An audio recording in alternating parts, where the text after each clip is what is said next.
It's like I can't walk on the ceiling.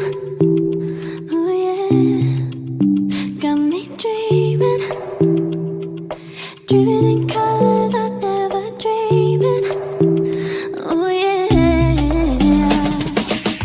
I let you in deeper than I let anyone else before.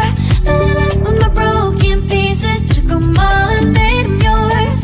Didn't know what my heartbeat needed, skipping out, no I can't keep score. When I lose my breath, boy, you got me breathing.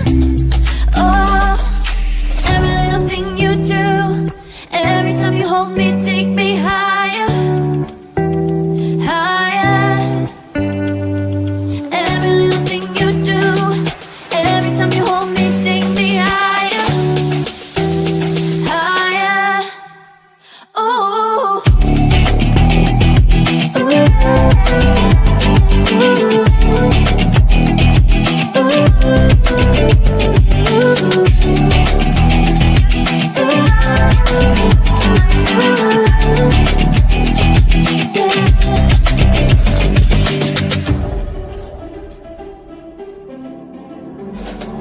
magic. No, I'm never letting go. Now that I have it with you.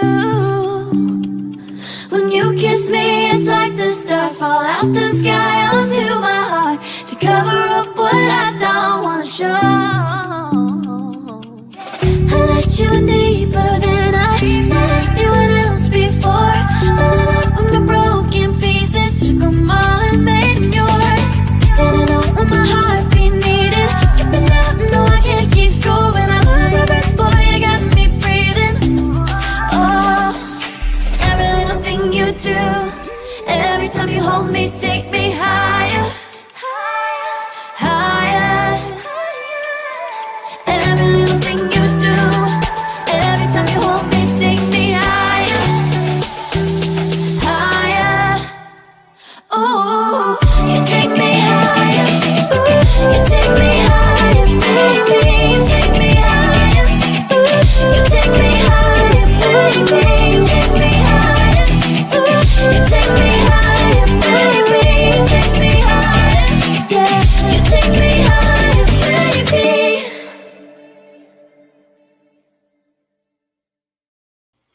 On tonight's show, we just got a bit of mixture on a lot of subjects, on a lot of issues, and some of them is just plain stupid. Welcome to Saturday Night Vibe.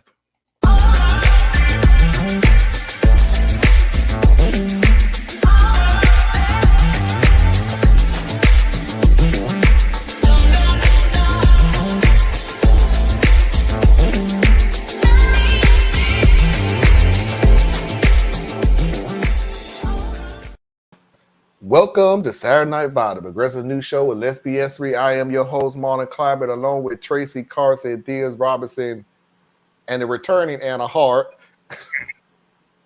And like I said at the beginning of the show, it's just a mash of different things. Sort of call me selfish.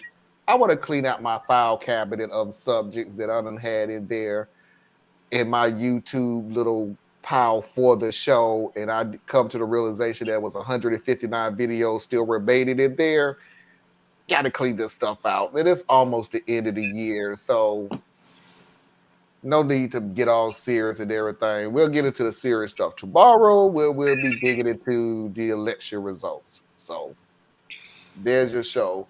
But before we even get started, of course, please tap that like button, share with a friend, and subscribe if you haven't already. If you catch up after the show, leave a comment.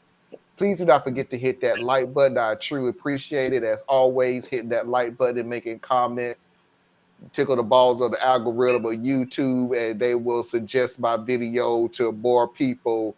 The more people that is suggested to, of course, our audience will grow. Tracy, how you doing today? It's been a long day. I hadn't recorded in Saturday in so long, I forgot what a chore it is. But I'm here, and I'm glad to be here. Anna?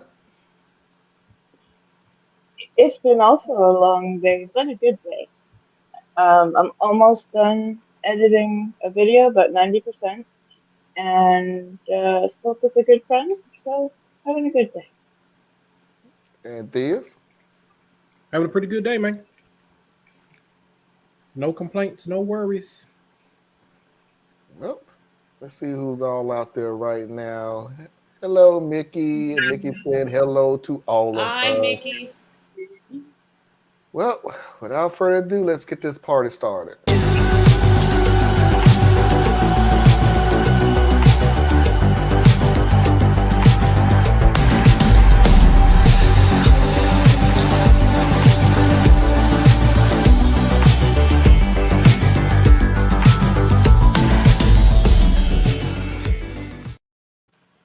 So the first video, I'm gonna go ahead. You know what? I do hear something. I really do. It's Yeah, not but it's spotty. consistent. Yeah, it's not consistent. It might be my phone. Oh well, we're just gonna push on like we always do. So the first video, I've already named it, cause I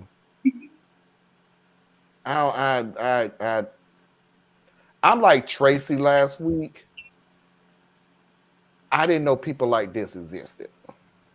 Man, I don't know where to go from here, so I thought I'd go to Reddit. My best friend, we'll call her Maggie, and I met our freshman year of college. We're now roommates and moved in together 2 years ago. In 2015, my best friend spent spring break a couple states away and matched with a guy on Tinder. When she came back to campus, she immediately told me about him and how amazing he was and how they only went out to dinner once. Edit, this was obviously a lie. But they were talking 24/7. I got super excited and asked to see a pic. That was the only picture of him she's ever shown me. Over the past 5 years, he's literally been her whole world. She talks about him constantly. She always has her nose in her phone. She gets clingy when he takes too long to text back. She cried to me a few times because she's lurked on his social media and seen he was around other girls. My roommate doesn't have social media herself. I had asked a few times why they never met up again, and she said they're both too busy and don't have money for the trip. I even told her that he could stay with us and that would save some money. He sent presents and even flowers on Valentine's Day every year. They've basically been dating this whole time. Okay, that's the first half because it was pretty long.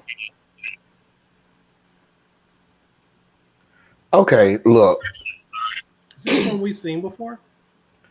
Agent Johnson, if you're gonna be involved in this, turn your radio down in your van parked out one of our houses right now so we can get through this show. I mean, we all know you're after Anna, but still, just turn the volume down on your radio so we can get through the show. Thank you. Appreciate it. So I had to break it down because the video was pretty long. You still need to turn it down a little bit, Agent Johnson.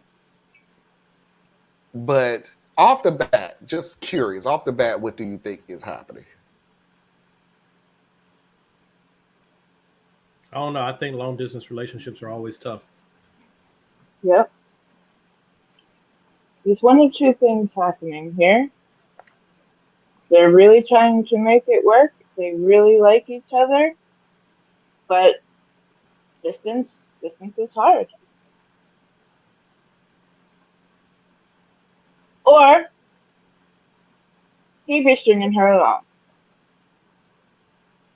which I've known a lot of people to do that. Tracy, any thoughts? I'm gonna go conspiracy theory. She done made this whole thing up. She's sitting here and done got some man's picture off the internet, then sent herself flowers each and every Valentine's Day. She doesn't have a man. She's lonely. She needs to seek help. But this can't be real. Who sits here and dates somebody over the internet? There's a difference between a long distance relationship because you're communicating, FaceTime, other apparatus, flying in to see each other. But this, she got some man's picture off of Instagram or Facebook, and then she ordered herself some flowers. I don't believe it. No, no, no. And that's my conspiracy theory. Thank you. All right. Let's get on to the second part. So yesterday, my roommate picked up a shift at work and was gone. I get a knock on our door and I open it to a guy. He says hi and I give a confused hi.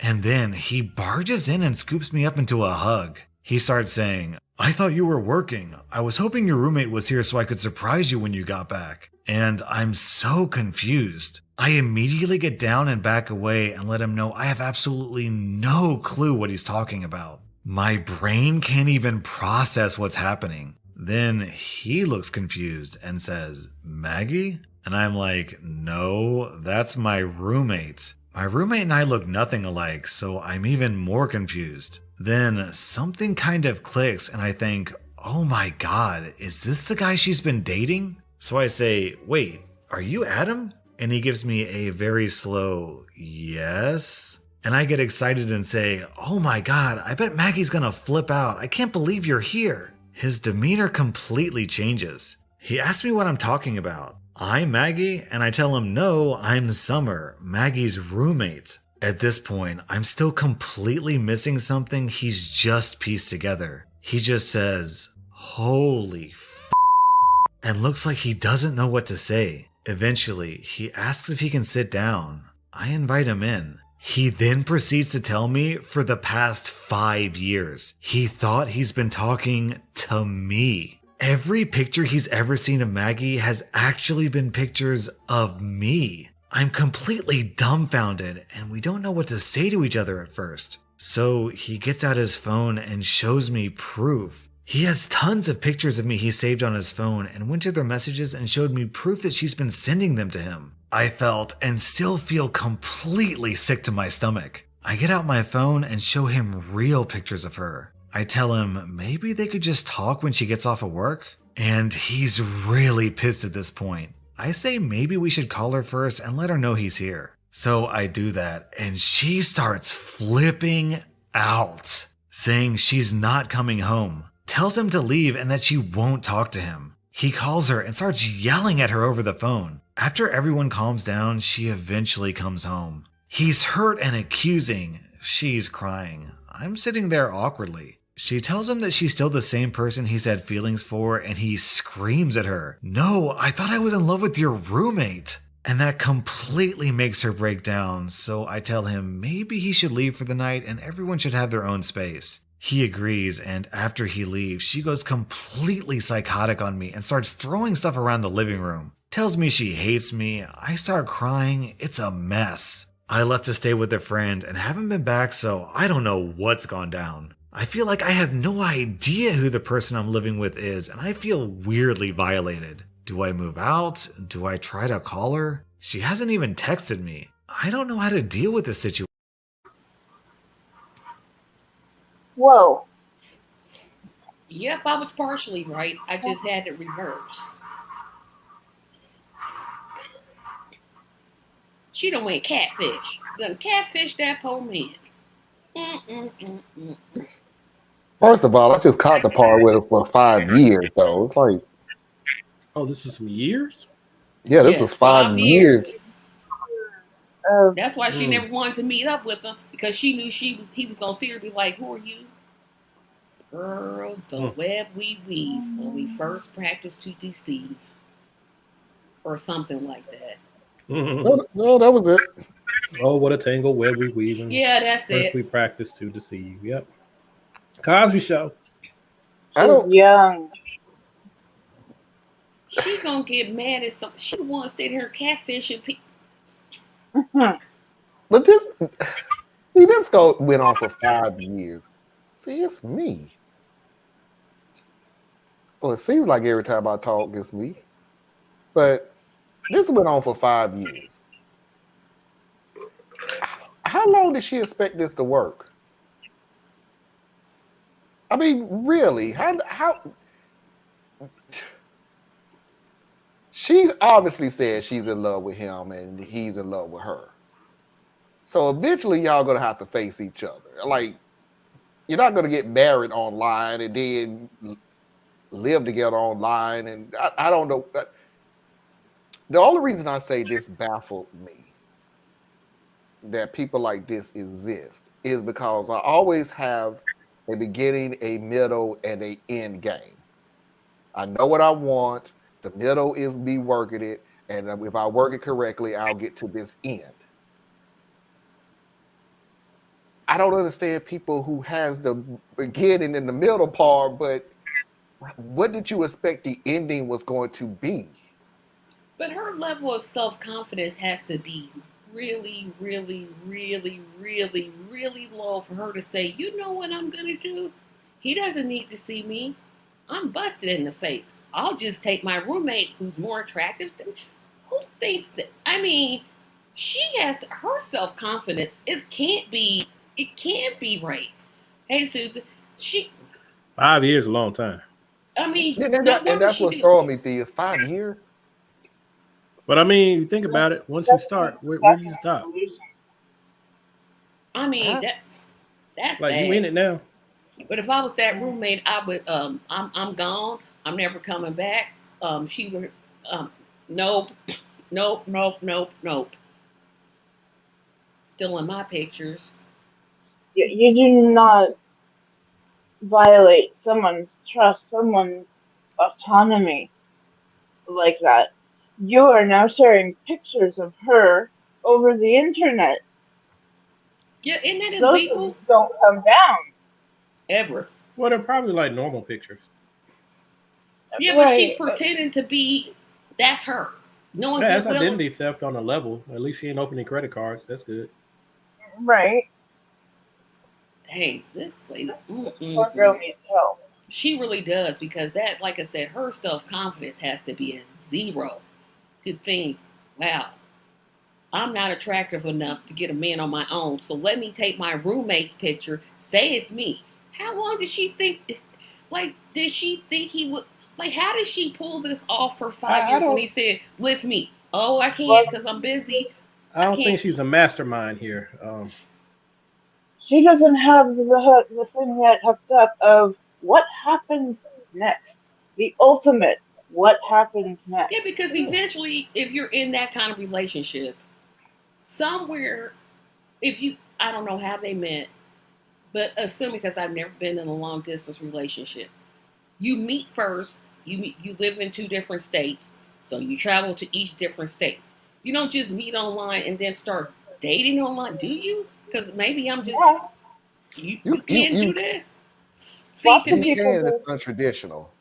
I But that's never what I did the mean whole It, dial a date when you thing. do stuff like this. She fell into the trap. He fell into the trap, but on a different scale.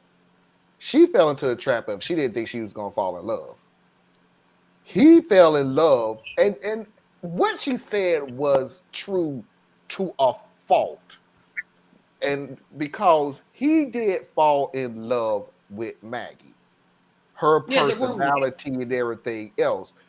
However, I can see from his point of view that, yeah, but all of this was started on Oh my falsehood. God. Not only that, but how are you gonna say I fell in love with you? I didn't fall in love with you. I fell in love with your imagination. Yeah, Cause because I don't know what else. I It's yeah, I mean, the don't know she. old, what it's part the was old you and what saying. part was the story you were telling. Yeah, the old story said, if you're lying about this, what else are you lying about?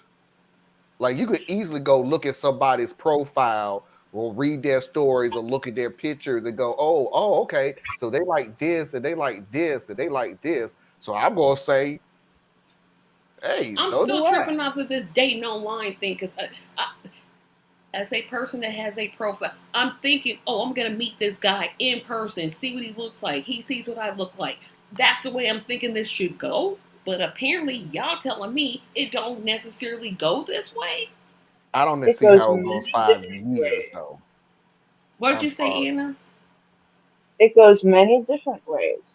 Some Oh, people will make up a profile and they will say, I don't want anything online. I don't want to be talking to you. I don't want to be texting you.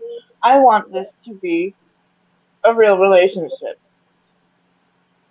To other people, they might meet in the chat room. They may have no intention of actually getting together, but you go to this room often. You find yourself talking with this specific person often. and you find yourself, I just wonder what it would be like. Boy, I done missed the whole game. I just feel like I'm just on the slow train because I'm like, what? I Well, was that in between time of, like, I still believe in offline dating are the real milestones, if you will. But I see where a lot of people actually really do are get attracted to being able to get to know someone for their mind first. When you have to talk and really get to know someone, But don't you really put up your real profile picture and you not sitting there stealing your roommate's picture? Be like, oh, that's like me putting up who's somebody. Okay, I'm trying to think. Tracy, in my experience, it has always been my picture on my Yeah, I'm profile. like, if you can't deal with all of this, like, boo, you bye. Hmm. That's like me putting up a picture of Holly Berry. This is me. No way. I can't believe it's been for 5 years. No companionship, no being in each other's present. 5 years and not even a kiss or a hug, just lonely and That's online what was I'm better saying, than Mickey. nothing. That's what I'm saying. You gotta touch them somehow. FaceTime is only good to a point. That there's a part of this, Mickey. I'm glad you said 5 years and not even a kiss or a hug. Like, Like I well, said, there's a difference between this and a long distance relationship. Big All difference. relationships aren't physical.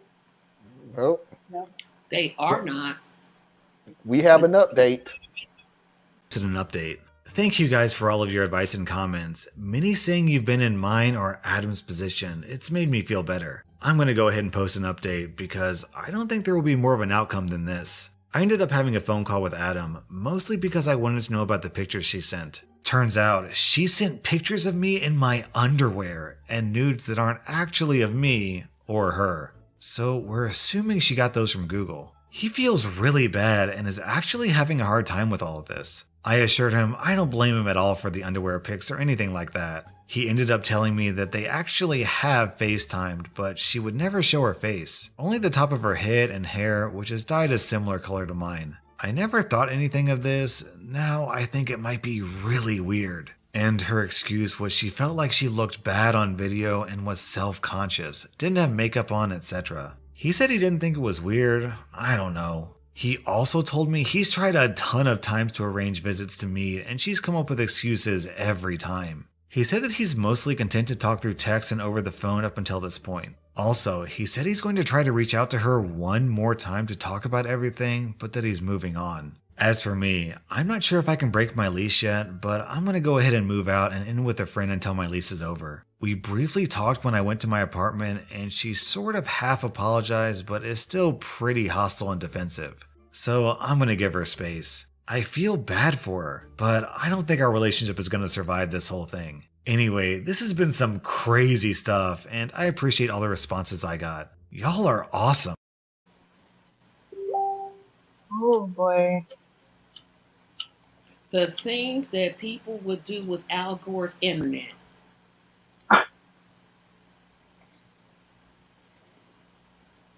Okay, well, I turned my fan off, and now I don't know what's going on. Well, I haven't Well, I said do it. talk. It's me. It sure is. Probably that microphone you got on. Is I got the microphone too close, maybe?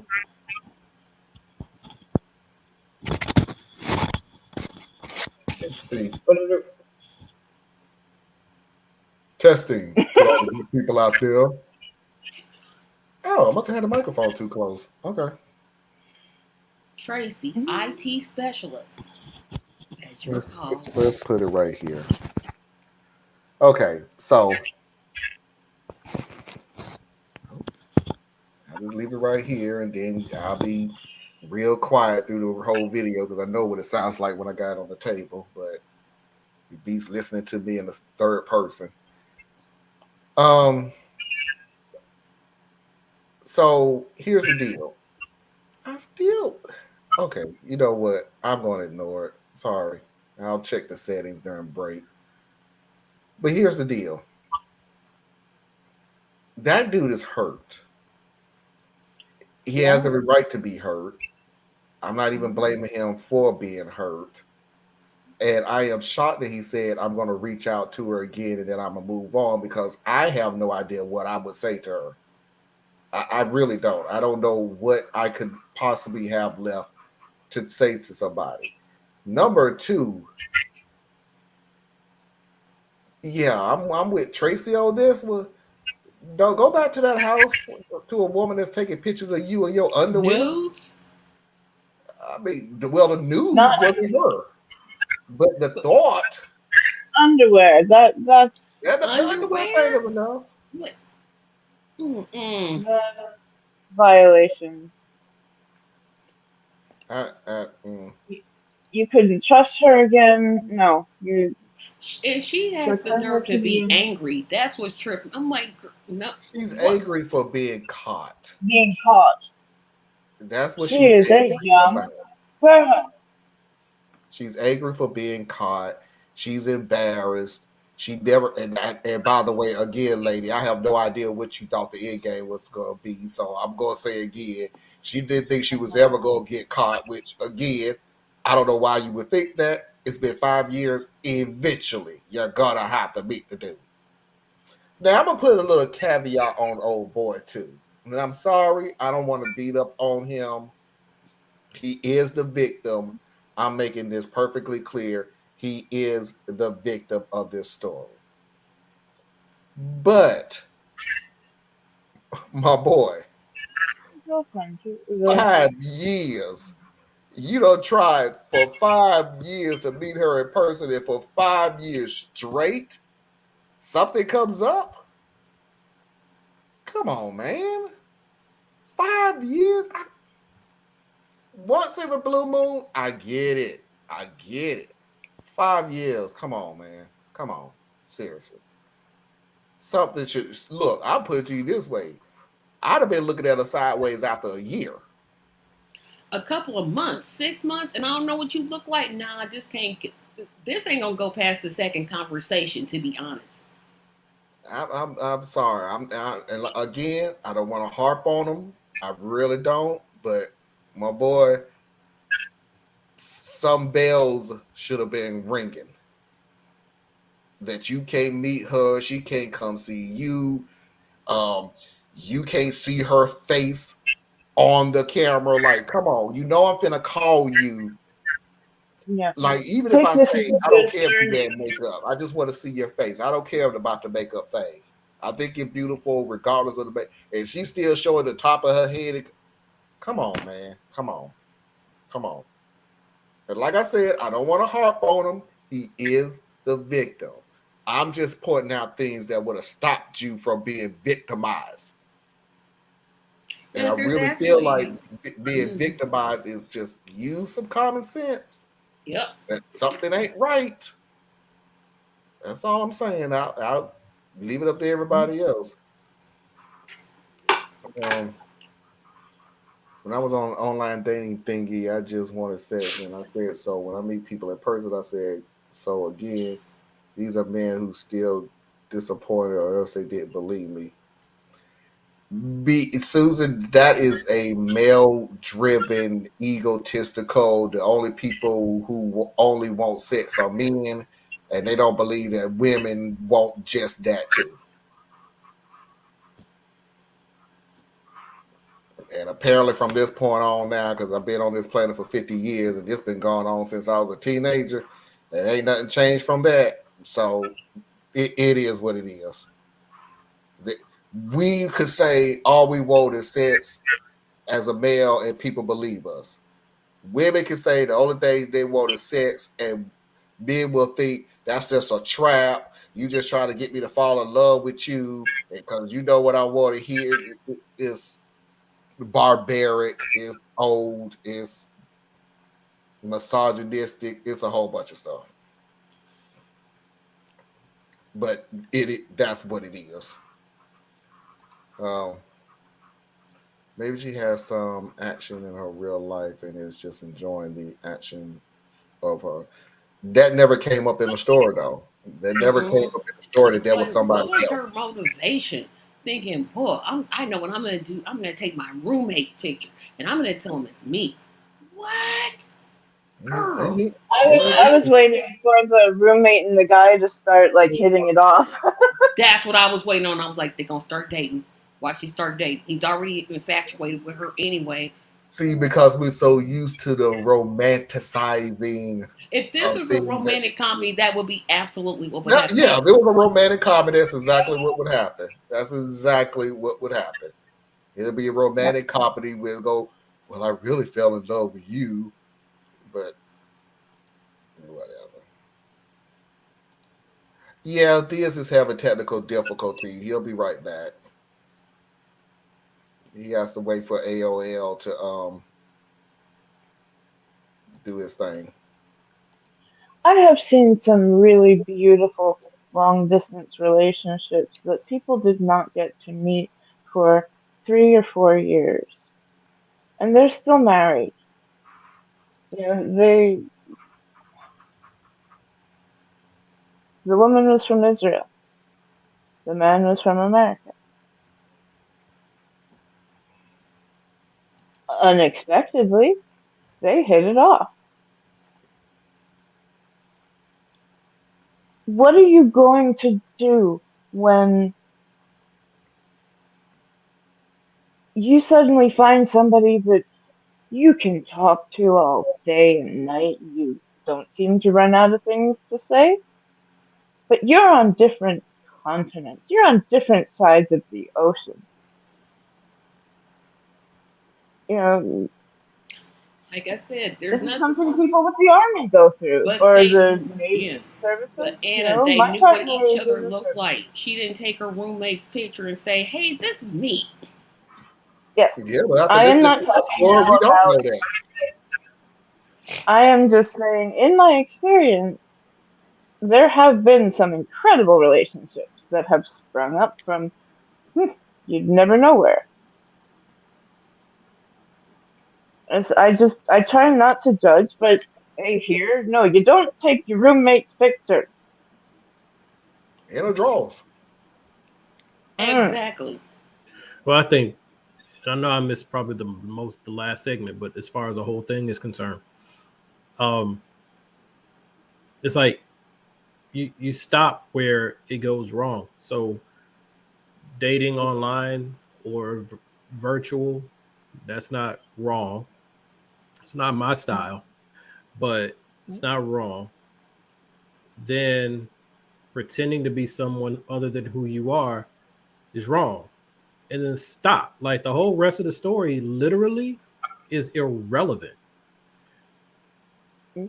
You were dating someone long distance. Okay, all right. To each their own. Maybe you socially awkward or you know aesthetically unpleasing. Um, but then as soon as you do the fraud part, it's over. Like I don't need to understand nothing else about what you were doing. Like nothing. it, it's over. There's really three victims here. If you really think about it, there's obviously the man who was catfished, the roommate, and even the perpetrator to some extent. Because, again, she must have had the lowest self esteem ever to think, let me use my roommate's picture. Let me say that's me. Let me go through all these creative lies. Let me just show the top of my head when we FaceTime. How? She's definitely a victim, although she got just what Oh she no. deserved by She him might have leaving. done this maliciously though, Tracy. Mm. In which case there is no victim angle for her, just for the guy who was But we lied to don't, and the roommate I who don't was know. abused. She I could do just be a feel sorry malicious for person. To her, it was all a game. her. But Maybe. 5 years though? I mean, that's like those people who fall in love with prison pen pals. Are you in love with some dude who They ain't don't have ever get those. nothing? No, that's not the same thing. There are people Because who just like a certain at style and they least in like people in prison, they prison. have like open days so you could go see the person. All right, so now we're gonna go way around the rabbit hole. But okay. No, we're not. No, No, I'm just no, saying, if you no. write to somebody in prison, they have visiting days. That's all I'm saying. Is they have That is kind visiting of funny. days. That is kind of funny for somebody in jail going, "You lied to me." Okay. We're gonna move on to the next video. This video Everybody came in up. prison ain't guilty. I That's know true. this. I know this. We all know. But most of them there. Are awaiting their trial That's true. because we can't afford bail. Sorry. Thank you, Anna. That'd be fair. We're gonna move on to the next video, and it's because of what Thea said last week. In just in passing, that guys need to learn how, and I'm paraphrasing, but the way I took it is you need a mentor because you go out here doing some stuff that just don't make no freaking sense. You need to talk to somebody that's a little older and a little wiser. So let's make that perfectly clear because older people ain't some of the older people out there ain't the brightest people in the world. So Just because they ain't put the dirt over you, don't mean you picked up any wisdom along the way. Yeah. So here is the next video. Title sounds bad. I'm a 25-year-old male, and my 24-year-old girlfriend, Sarah, has always had these random style changes, I guess. Like, one day she'd wear skirts or a simple dress shirt, and next she's wearing shorts and crop tops, halter tops, tank tops, etc. So her style changes a lot. It bothered me since she's very attractive, and whenever we'd go out, she'd get stares and has even gotten hit on because they think she's single. So she wanted to get highlights, and her sister had this store-bought highlight thingy, and before the pandemic she borrowed it to do it. And I managed to convince her not to do it, so she forgot about it, and now she remembered and wanted to get dark purple highlights. I rather prefer girls with undyed hair. It's just a preference, so I told her that I'd rather she not do it since it wouldn't really look good on her and she'd ruin her hair. She told me that she thinks it'll look good on her, and plus, she'll be able to just highlight them brown or fully dye her hair back to brown if she doesn't like it. I told her that I wouldn't like it since it'd ruin her hair. I didn't mean to come off as controlling.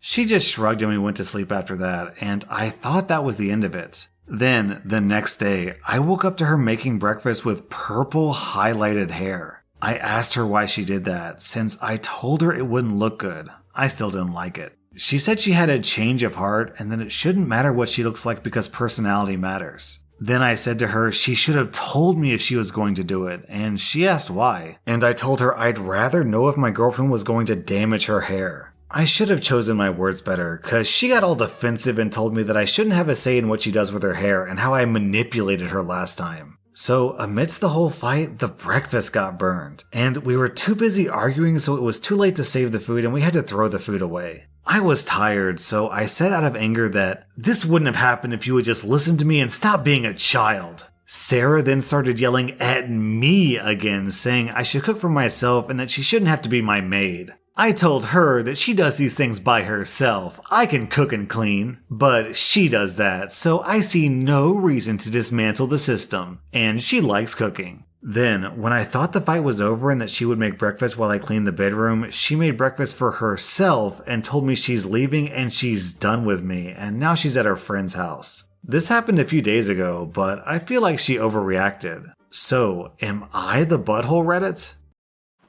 Yes. Yeah, you're controlling. And Yes. You're Yes. controlling and you're borderline This is easy. waiting to and become abusive. Yes, you need to be alone, sir. Mm. gonna tell her what to do with her hair. I wish.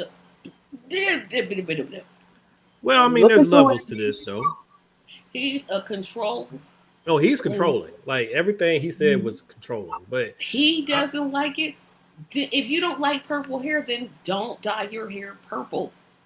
well, see the thing. Well, it's a little deeper than that. But think about, to me anyway, he started off really critiquing how she dresses. Yeah, what was that? She wears And- tank tops and dresses. So I'm like, first of all, he must not have much experience with pretty women, because pretty women change their style constantly, like constantly, and then it's her hair, dude. I mean, for real. Okay, I get it's your girlfriend, so you feel like you should have some input, but she doesn't have to listen to you. So your thing is, hey, I don't think it's gonna look good. I like your hair the way it is. I prefer you don't change it. And then she's like, I'm gonna change it. That's kind of the end of the story there. Now when you come downstairs and her hair is purple and it's that much of a turn off for you, then you exit the relationship because that's your choice. She made her choice, you make your choice. But you don't sit there and try to force her to change to suit what you've decided for her. You can't even do that with your wife. How you When gonna do did that with your she turn girlfriend? into his child? That's what I want to know. At what point did she turn into his child where he can tell He her? thinks he's better. He thinks he's better than her. And then the worst part, oh, go ahead, Theus, I'm Yeah, sorry. that's it. The worst part was when he said he didn't want to decimate the roles in the relationship. I'm like, if you don't sit your ward cleaver self down somewhere and shut your whole mouth, are you for real? So he was just saying that because he knows that he's getting the best end of the deal. He doesn't want to change it. That's all. Y'all missing the this dude literally told on himself about being controlling at the very beginning of the story. The very beginning. Like I knew this was gonna go downhill. And you didn't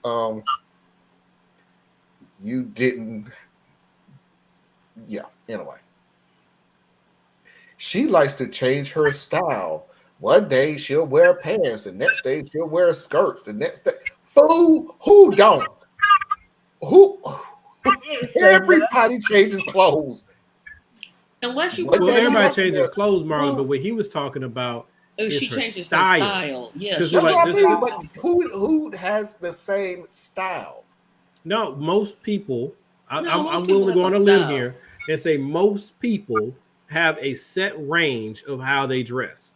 They don't flip from hipster to conservative to midriff to miniskirt. They don't do all of that. Most women I've known, they have like 2 or 3 zones that they operate in. They don't go all, but except for the ones that, and I'm using the term very pretty, but the ones who are like those model chicks or has always been chased behind or they're fashion centered, they're really fashion centered. Those women change constantly. And then one of the things I love most about black women, I know other women may do it too, but not to the extent that I know because I don't deal with y'all like that. But the way a sister can switch her hair up and become a whole different look. I mean, you see her and you be like, ugh, that girl ugly. And then you just swipe to the side and the next picture come up. You're like, damn. It's amazing the variety that women can do. And this is across the board with their appearance and all of that. He obviously he's very insecure, and his insecurity manifests through controlling. He has a taste of what his woman, and I'm using exactly how his taste is submissive. That's pretty submissive. much. He has a taste of how his woman should look like. And he needs to go find June Cleaver, marry her instead of the modern woman that can think for herself. See, I don't even think he has a taste in her look. I think that's just a smoke screen. He wants whatever it is that she chooses needs to be conducive to what he likes and approved by him. It doesn't matter what it is, what she's cooking, what she's wearing, how she talks, where she goes, as long as it lines up with what he wants. Because he's the center of the universe. Hey, boy, that was the best gaslighting. It ain't. I just don't like that color. I don't like that style. I don't keep your mouth I don't shut. like somebody that's gonna damage her hair. It's her hair. She wants Tracy. If I don't like certain hairstyles, I'm gonna tell you. I'm gonna I tell don't you, care. and that's cool. But I'm just saying that's why you and I would never be compatible because I'm gonna tell you straight up. Look, I love the variety that people do with their hair and this, that, and the third. But if you say, hey, I think I'm gonna shave all my hair off, I'm gonna say, hey, that's up to you. I can't promise you I'm gonna like it. And I would be And, like, then you and, do what you want to do. first of and the all, funny thing about it, Tracy, that's reverse controlling. That would honestly be the reverse controlling in certain things. You can do whatever you want to. We already established that. You can do whatever it is to your hair, to your outfit, to your wardrobe, to everything. You can do whatever it is that you want to. But don't turn around and get mad if we don't like it. Like, okay, you can do whatever it is. You are an individual. You can do it. But then you turn around and look at me, and you don't like the way my hair look. No, why you don't? Hey, I ain't got to tell you why I don't I like agree. it. You already did it. So why do you care? Yep. If you didn't care that you changed it, why do But you care? I don't like it. we should not be judging people, especially women, by how their hair looks. You know how silly that sounds to me? We're That not just sounds, judging you. What are you We're talking about? judging the hair. I don't like it. Everybody judges appearances. We're visual creatures. I'm just saying it Why would you shouldn't change be. your hair? Why would you change your hair? I don't like it. Well, if I've talked about coloring my hair before. Okay. Y'all Okay. say, "Oh, that's crazy." I haven't done it Nobody because said it was crazy. We just said Nobody we said like you your was hair. crazy. Go for it. What are you? I like your hair, but it's your hair. But here comes my point. My point is, if I decide to change it, I'm not asking anybody's permission. I'm just gonna do Right. it. Yep. But here's Second the point, is, I'm not gonna care about what your opinion is about the changes that I made and anyway. that's what Right. matters. How are you in a relationship where you don't care what the other person thinks? That's There you a are. dead relationship Nah. all day, every day. If my wife told me that she'd rather I let my hair grow and I walk around with a George Jefferson look all the time, I ain't gonna do it. But I will explain why I didn't, and we'll have that conversation. But I'd at least take into consideration what she's saying. It's never gonna be I don't care. You know what I'm saying? Like if she tells me, It ain't for we so. going somewhere, no, put on a sweater. Don't wear that. And I'm like, I want to wear a hoodie. No, but we going somewhere nice. Put on a sweater. You know what I'm saying? That's out of consideration. I might relent. What you keep saying consistently is I'm gonna do what I'm gonna do, no matter what you think. And that is a doomed relationship. It will never work. Never work. It's Because not nobody gonna. gets to have their way 100%. It's not Nobody. going to work, I do. Tracy. And be honest with you, there is no guy. And let me paraphrase. There's some guys out there is no person on the face of the earth that's going to be in a relationship with somebody that's going to constantly keep saying, "I don't care, I don't care." Not a happy person. I don't care. I don't care. You That's know what? But I'm not gonna. I cooked this dinner for you. Oh, Your response, I'm allergic Tracy, to is that, and I always, don't "I want. don't I don't care." care if you're allergic to it and you don't like it. But I would expect that if I'm with some guy and I don't like this hair, that's my problem, not his. He can do what he want to do. He can do exactly what he wants to do with his hair. It's But not the thing mine. is, It's his. I guess it comes into like philosophies, right? Like I view things like this in a relationship. It's not my job to make you happy. Not my job. But what is my job is to create an environment you can be happy in. So that means everything that I'm doing as it relates to how it could impact you directly, indirectly, or whatever, I want to make sure it's an environment conducive to you finding happiness in it, right? So that means sometimes I'm going to do stuff I don't want to do, but it'll make you happy or it'll make you comfortable. Not always about making somebody happy. Sometimes it's finding out, based on their background or what they done went through or what their personality type is, certain things you just kind of relent. You just do. And I just think that's my philosophy towards a relationship. But at the same time, I've been told I'm an android, so my way ain't all that cool either. Because at the same time, if I tell you, Tracy, you said you want to color your hair, all right, color your hair. It's your hair. Do whatever you want to do. Just understand. I don't like all the wild colors and stuff, right? I don't like that stuff. So if you come back with blue, green, purple hair, I can tell you now, I ain't gonna like it. and then you be like, whatever, and then you come home with blue, purple, and green hair. Unless we married, that's the end of our relationship. I ain't gonna fight with you. I ain't gonna argue with you. I ain't You gonna gonna do none leave of that. somebody I'm because just you gonna be don't like, like their Now hair? you know. Now you What? know went too far. no, why? Everybody gets to have their. See, I think my way of doing things is far fairer than any of the ones that most of y'all share. Because in my world, It's not you do the only whatever person you who's in want, the and then very I get point to of react. this is you, because you got an Encyclopedia Britannica on rules and regulations It's not of a rule. dating. That's just it. It's not a rule. You literally can do whatever you want. My standard is, are you creating an environment that I can be happy in? Because I'm gonna do my best to create an environment you can be happy in. And if we're out of sync, there is no point in me staying in this thing, because one, I'm gonna be miserable or you're gonna be miserable. So Okay. my way is 100% fair. 100% fair. My You do whatever the here's hell my you want deal. to. Here's my question, and I'm gonna go exactly how you said. You can do whatever it is that you want to do. You Mhm, could have blue, green, and red hair. mhm, I'm telling you, I don't like it. mhm. My question to you is, why does it affect you so much of you not liking it that you rather just drop the whole relationship?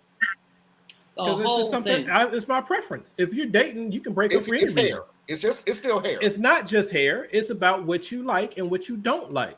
But So you don't like if you're something not to the point compatible, of you're not dropping the compatible. relationship. But what if you are compatible? You're compatible. Obviously, we're not, because me, the type of women that I'm attracted to, generally don't operate in that wavelength. So, you didn't lose nothing. And I, If I'm too judgmental, you just won, because now you done shed yourself of me being too judgmental. Congratulations, you're free to go now. Go with God or Todd or Billy. Good gracious. am I correct in assuming that a partner that you would stay with would come to you and say, "Hey, babe, I was thinking about doing something different with my hair, and I'd like your input." Yeah, your input is one thing. Your Right. permission is a whole nother. Well, I don't go with the whole permission structure, even though sometimes it might sound like I'm asking your permission. But that's kind of like, if I go to my wife, like, there's never a time like when the guys want to get together, or I just say, "Hey, we going." No, no, no, no, no. Hey, baby, this is what the guys are trying to put together. Is it okay with you if I go? Right now, she could say no, and odds are she does. I'm probably going to not go, because she wouldn't say no without a good reason. But that's where I'm saying the whole compatibility piece comes in. Y'all fixating on just the hair, but I'm saying the hair is bigger than You that. are. I'm saying Mhm. that it's about compatibility. If you are with someone that operates on a wavelength that you can't sustain or you're not comfortable with, it's unfair to both of you to stay in it. It's just unfair. But okay, I'm saying girls should leave put it old this way. controlling dude because he got way too many problems. Oh yeah, She this need to dude, she leave need to leave him. him. Drop Oh, him this like No, dude. drop him like no. But this is what Parker said. I feel like if you make it so that your decision will result in you leaving the relationship when you are kind of making it a rule. No, because You I'm not did telling you make that it that's a what rule. I'm not telling you that's the outcome. What I'm telling you is, You hey, made the hair I the don't think outcome I'm because going to you like didn't it. like it. so. I can tell you if I'm not going to like something. What, I'm not supposed to tell you that? No, I'm not saying Because that. if that's How the do you case, know man, that fuck you all are? that. Because You I'm like, I'm like gonna tell you. But what if you do end up like if, and I'm just using and then this let's as, say I like it. yes. Let's say I like it. Then I ain't nowhere. The issue's resolved. That's I a mean, rule. That's not a rule. That's kind of a A rule. rule is me saying to you, if you do this, then I do that. Or you cannot do this Okay, or else but that. Liz, I'm not saying that to you. I am only saying do what you want to do. Now, I I on don't the think other I'm hand going am to going to like it. leave you. That's as far as it gets. Yeah, Okay, none so of I'm gonna us are put it to going you to be this in a way, Tiz. relationship with these. Let's all just agree with All that. you, Let's all just you I don't all think said, just. anybody can all be in a Tiz is relationship. saying, Nobody all on this Tiz is panel could be in a saying is, relationship with me. And I know from the stuff that you said, no way in heck I could be in a relationship with you. But that's fine. Like it's but okay. Tiz, It's all okay you're for people saying not to is, match. all you're saying is, it's an unwritten rule. Just Huh? because you not saying, all you saying is an unwritten rule. Just It's because I'm my not rule. saying that it's a rule, But you just that said it means wasn't a rule. Is it a It's rule? not Is a it rule not a for rule? her. It's a rule for me. Oh It's my gosh. standards. Can we move Everywhere on to I the go next is my subject, standard. Marlon? If y'all ain't got no Marlon. standards, something wrong with y'all. We have You need to have standards, your but own standards. there's a difference between having a rule and a standard. I have standards. What? Well, so if somebody comes up to you, Tracy, and they are dating you, right? Yes. And y'all click, y'all get along, all of that. But he says, you know what? I'm an atheist and I don't believe in God, and I think God's a joke. How that relationship gonna work, Tracy? How that gonna work? That's a rule. That's not. I would first of How all, is it a rule? we're not even going to be dating if that's How he you feels. know it came up? It didn't come up. No, Or because you have to ask that to me. that would be something that would come up in a conversation. That's gonna be not necessarily. That's I've one of the kicked it with first people for questions years out of my and never mouth. knew what their religious preference is. If you have a Christian woman, and we all know that Tracy is a Christian woman, everybody claims to be a Christian. Come on, what you got? You don't think that's going to come up at the very beginning of the relationship? It's going to come up at the beginning. Maybe not. It's coming up at the beginning. It's coming up. Trust and believe. It's coming up at the beginning. Okay, or if he changes his mind. If you be somebody, you always date the representative before you date the person. I'm pretty nobody sure goes on Christian Mingle ain't full of Christians. They're full of heathens. What you talking about? Nah, don't nobody go to Christian Mingle.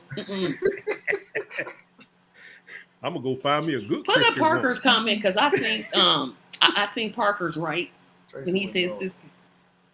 Oh, that I would know, and you're not gonna just run up. Nah, that's one of the first. That's probably first question out of my mouth. So that's a rule then for you. Like you would say, "Hey, what is your religious identity?" And then he'll say, No, "Oh, I don't have one, or I don't believe." And that's like actually that's the question I would ask is be a little bit different, but it's the same thing. Is that a rule? Is that a rule? Or is it a requirement?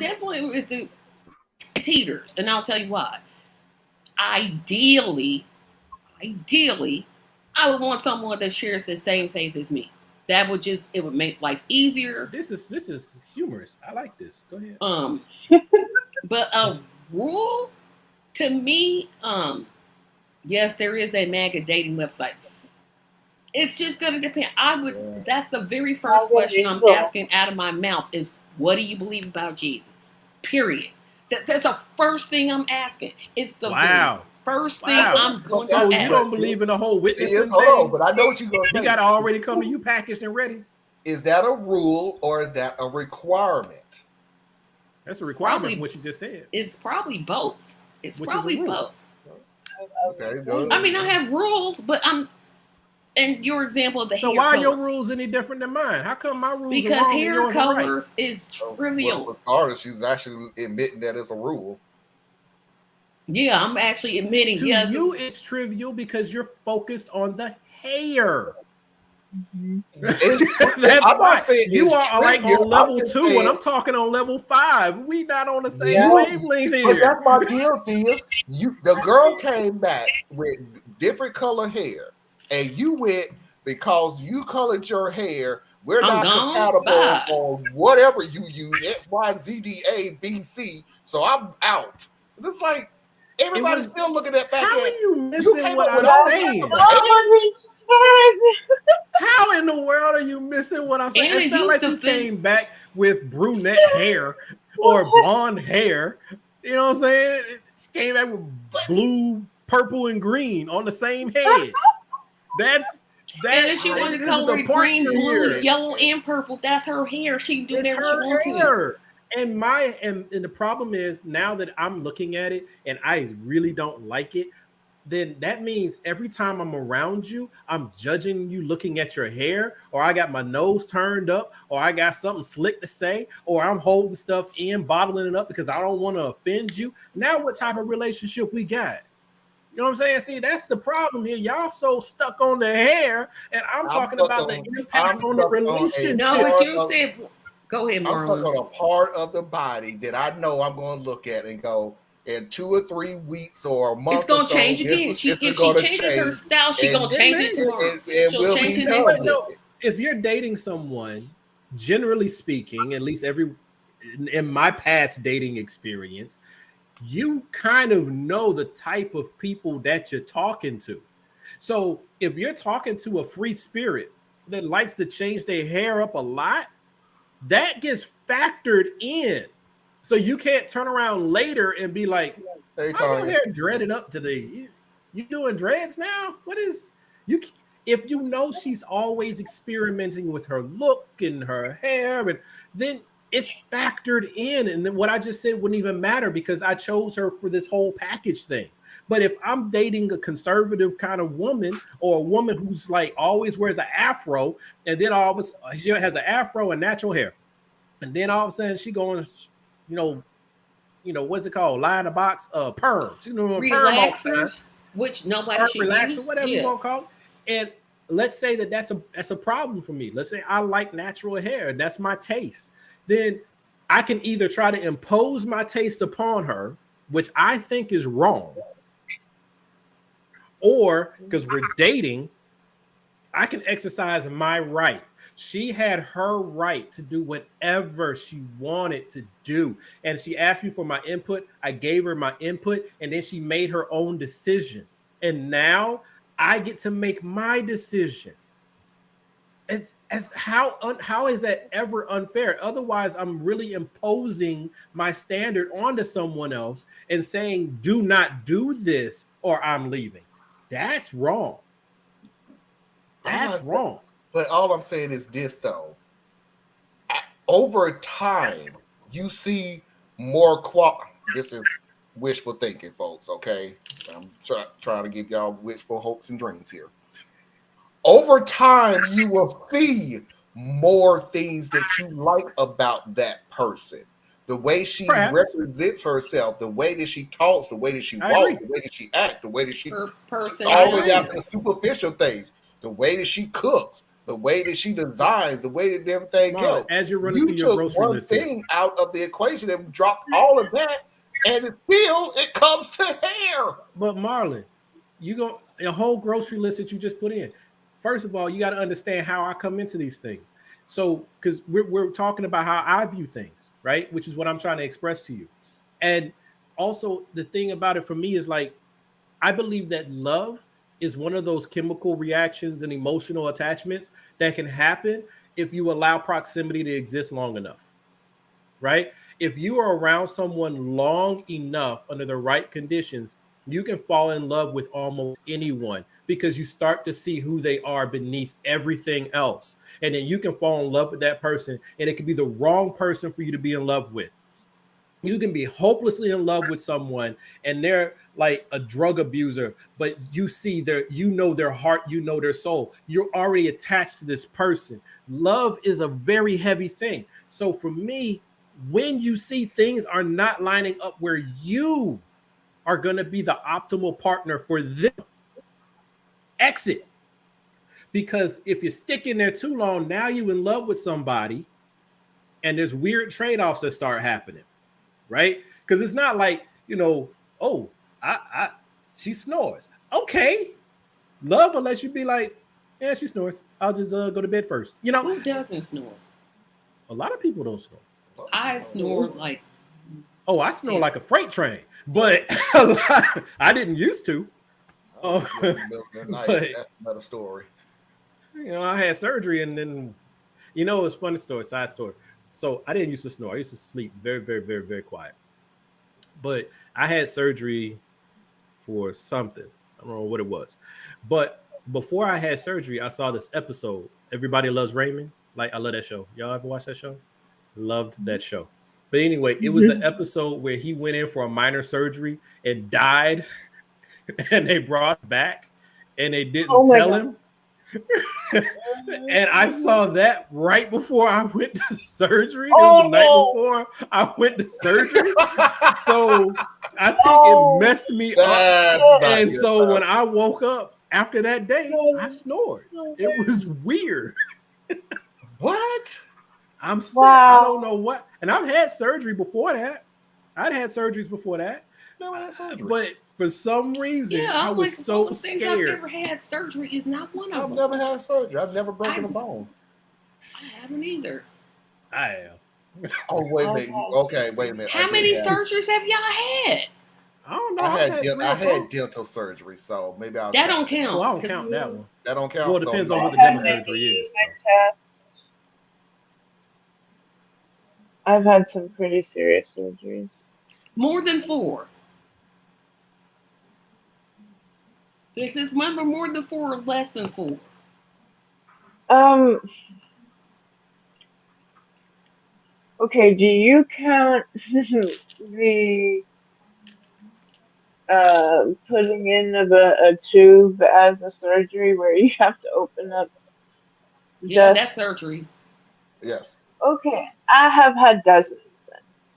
Oh my goodness. I can't even I've No, never had apparently not, Parker. the most thing I've Wisdom had teeth, I think, is what he meant. we had wisdom Yeah. I've had a wisdom tooth taken out Mhm. and then I had one grow back and they said, "Oh, 6 surgery." I ain't gonna ask what's wrong with y'all, but dang, that seems like a lot to me. Hey, life don't give a damn about what you think or What? believe. When If life you come gonna and check and if you knock gonna on your keep me door, alive, keep cutting me. I don't know. I don't know. Hey, I'm not leave me saying in. it's a bad thing, but I'm like, just You do I've saying, what gotten you got to all do. the way So to I'm done. here and have that's the never had a beauty. surgery. That's one of the things, and I'm not trying to speak for you, but you may what do you call it, feel what I'm saying here. Okay. That is one of the things that, as my eyes started opening up, probably in my late 20s, to the all the different varieties of things that happen in life. I mean, you got people around you all day, every day. You don't know what they didn't dealt with. I Mm-mm. mean, people got disabilities. People have injuries that didn't heal right. People have emotional and social trauma. They got all this stuff. And it's like now, ever since I was in my late 20s, it's like that's how I engage with the world, man. It's like literally I look at everybody like, yo, they got a complicated life. Even though I don't know nothing about them. I be riding down rush hour traffic and I'm like, that random person in that car over there, their life is every bit as complicated as mine is. It's pretty cool when you stop and Okay, think about it. we got to move on because jeez I Louise. know. I'm just like I've never had never, I and That's I a have blessing. and I have Congratulations. diabetes. Yeah. You would think I would have been in the hospital for stuff, but I'm like, I'd rather have the surgeries than diabetes. I'd rather have surgery. yeah. Everybody would rather have stuff. Me too.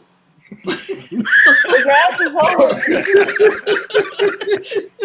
Shoot, Well, it give me the depends on the surgery. surgery now. There's some Give me the surgeries surgery. you might take the Nah, but I diabetes trade over the surgery. anything. You don't know what I would give up not to have type 1. I'm Oh, just saying, you can have, oh, what if you have open chest surgery?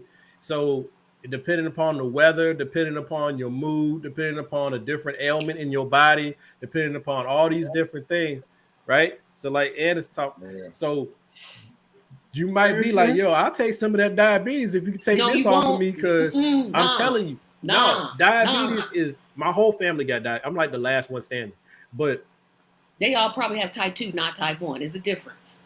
the type 2 is like it onset as a right around age 30 is when it kind of kicked in for them. But yeah, but I'm just saying, whatever a person might be dealing with, no matter what weights we, our individual selves, are carrying, there's somebody else who's looking at you and they're like, man, I wish I could trade my burden for yours. And I wish I could trade mine with you because I'm like 6 surgeries and not be diabetic. Yeah, give me them surgeries. I'll take them all. I will take every not to have to poke myself, give myself 7 medicines per day. Nah. Well, see, that's true, and I would never knock that, because that's a lot to have to deal with. You know, any chronic illness is a lot to deal with. Period. period, Mhm. right? But a lot of times people focus on the chronic illnesses, and they completely overlook like the other types of illnesses or The injuries. trauma. True. Like if you had like I was talking about the open chest thing, right? And I've never had it, but I've had plenty of people in my world who have. And like the weather can cause you just to be in pain, like constant pain, but it's not considered a chronic illness. It's just your nerves. The byproduct. That's the byproduct of it. All right, we're gonna go ahead and roll on to the second half of the show. But Elder Android just saying though, I have my update. I checked for patches. I'm still right. Good. For you, you are exactly right. 100%. Thank you, Anna. Whatever. We're gonna go on into the second half of the shows where we're gonna go into the returning of Real or Nah and Foxy's videos of the week. 3-minute break to reboot and refresh, and we'll see you all on the other side.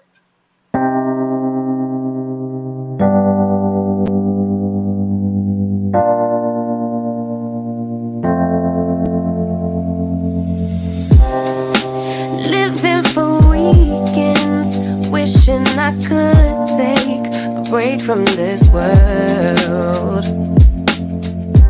Running on a hamster wheel, but searching for something I can't feel.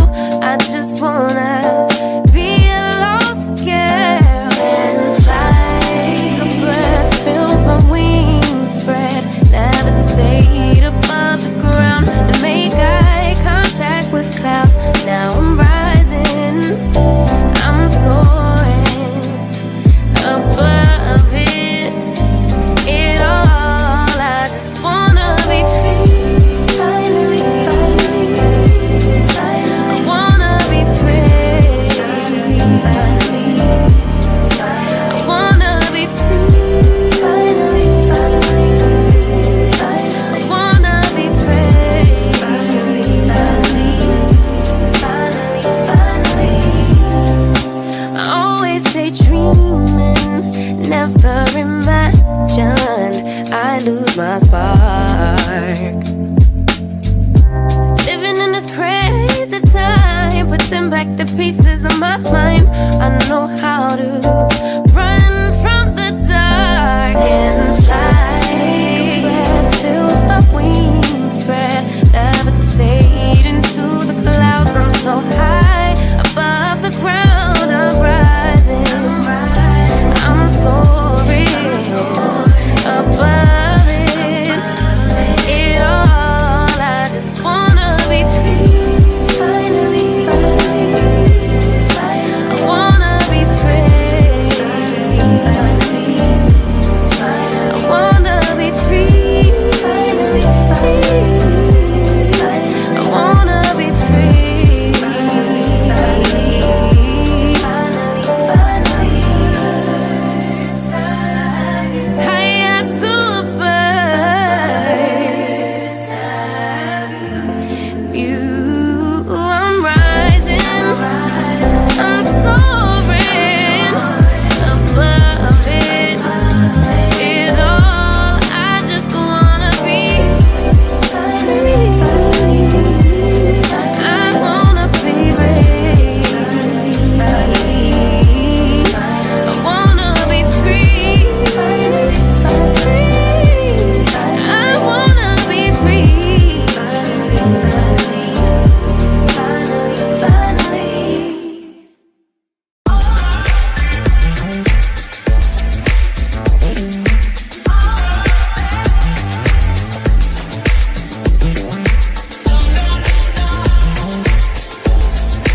We are back for the second half of Saturday Night Vibes, so let's go ahead and jump right into it and pay these bills. Please do not forget to go to patreon.com/TracyMediaLLC.com. Help support Tracy and all her causes. Please do not forget to go to Patreon.com/complex mind. Help support Theus and all of his causes. Please do not forget to go. Dang it. Please do not forget to go to patreon.com/radical truth to power. Exactly the way it's spelled, capital R, capital T, capital T, capital P. Please do not forget to go to Anna Hart's website, BorelliEtc.com. Learn something that you didn't need to know, but you should. If you have anything that you want to send to me, please go to radtp@outlook.com. That's radtp@outlook.com. I got an email from Parker who sent me a video, which I will be showing tomorrow. Ooh. And also, please do not forget that Radical Truth to Power is tomorrow at 8 p.m. Eastern Standard Time. Can I say, Parker? I owe you an apology. I totally did not. I don't know why I couldn't take your word for it that TYT was gonna have Matt Gates. We just couldn't believe I it. I Yeah. apologize. I don't no excuse. Very sorry. Yeah, that's part of the reason I dropped them. But that's okay. That's just me personally. Susan, I see your text. I see your comment, your post. I'll be putting that on at the end of the day because Foxy texted me the exact same thing. All I can say right now is I'm shocked that it didn't happen sooner. But y'all find out exactly what I'm talking about at the end of the show. So without further ado, let's get into Real or Nah.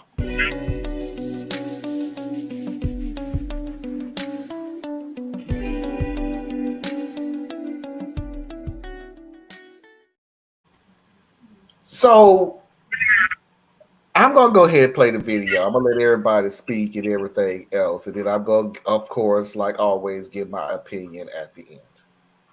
I'm a 28-year-old woman, and in March, I'm getting married to my fiancé, a 27-year-old guy. I come from an upper-class family, and my fiancé is lower middle class, which is a delicate matter for his family. Despite me being able to pay all the costs of the wedding myself, my parents gave the equivalent of around 70% of the value of the wedding as a gift. For the sake of this story, let's say that's about $30,000, even though that's not the actual amount. Fortunately, my parents didn't use that gift as a way to control the wedding. When my fiancé's parents learned that my parents had given this gift, they decided to give their gift as well and gave $3,000, an amount for which I was very grateful to have received. And I deeply regret doing this, especially for my mother-in-law. I don't plan on having a traditional wedding party. My dress won't be white, it'll be lilac. There will be no religious ceremony, and it'll be a party for only 30 guests, and my fiancé agrees and supports this. This bothers my mother-in-law a lot, especially with the dress not being white.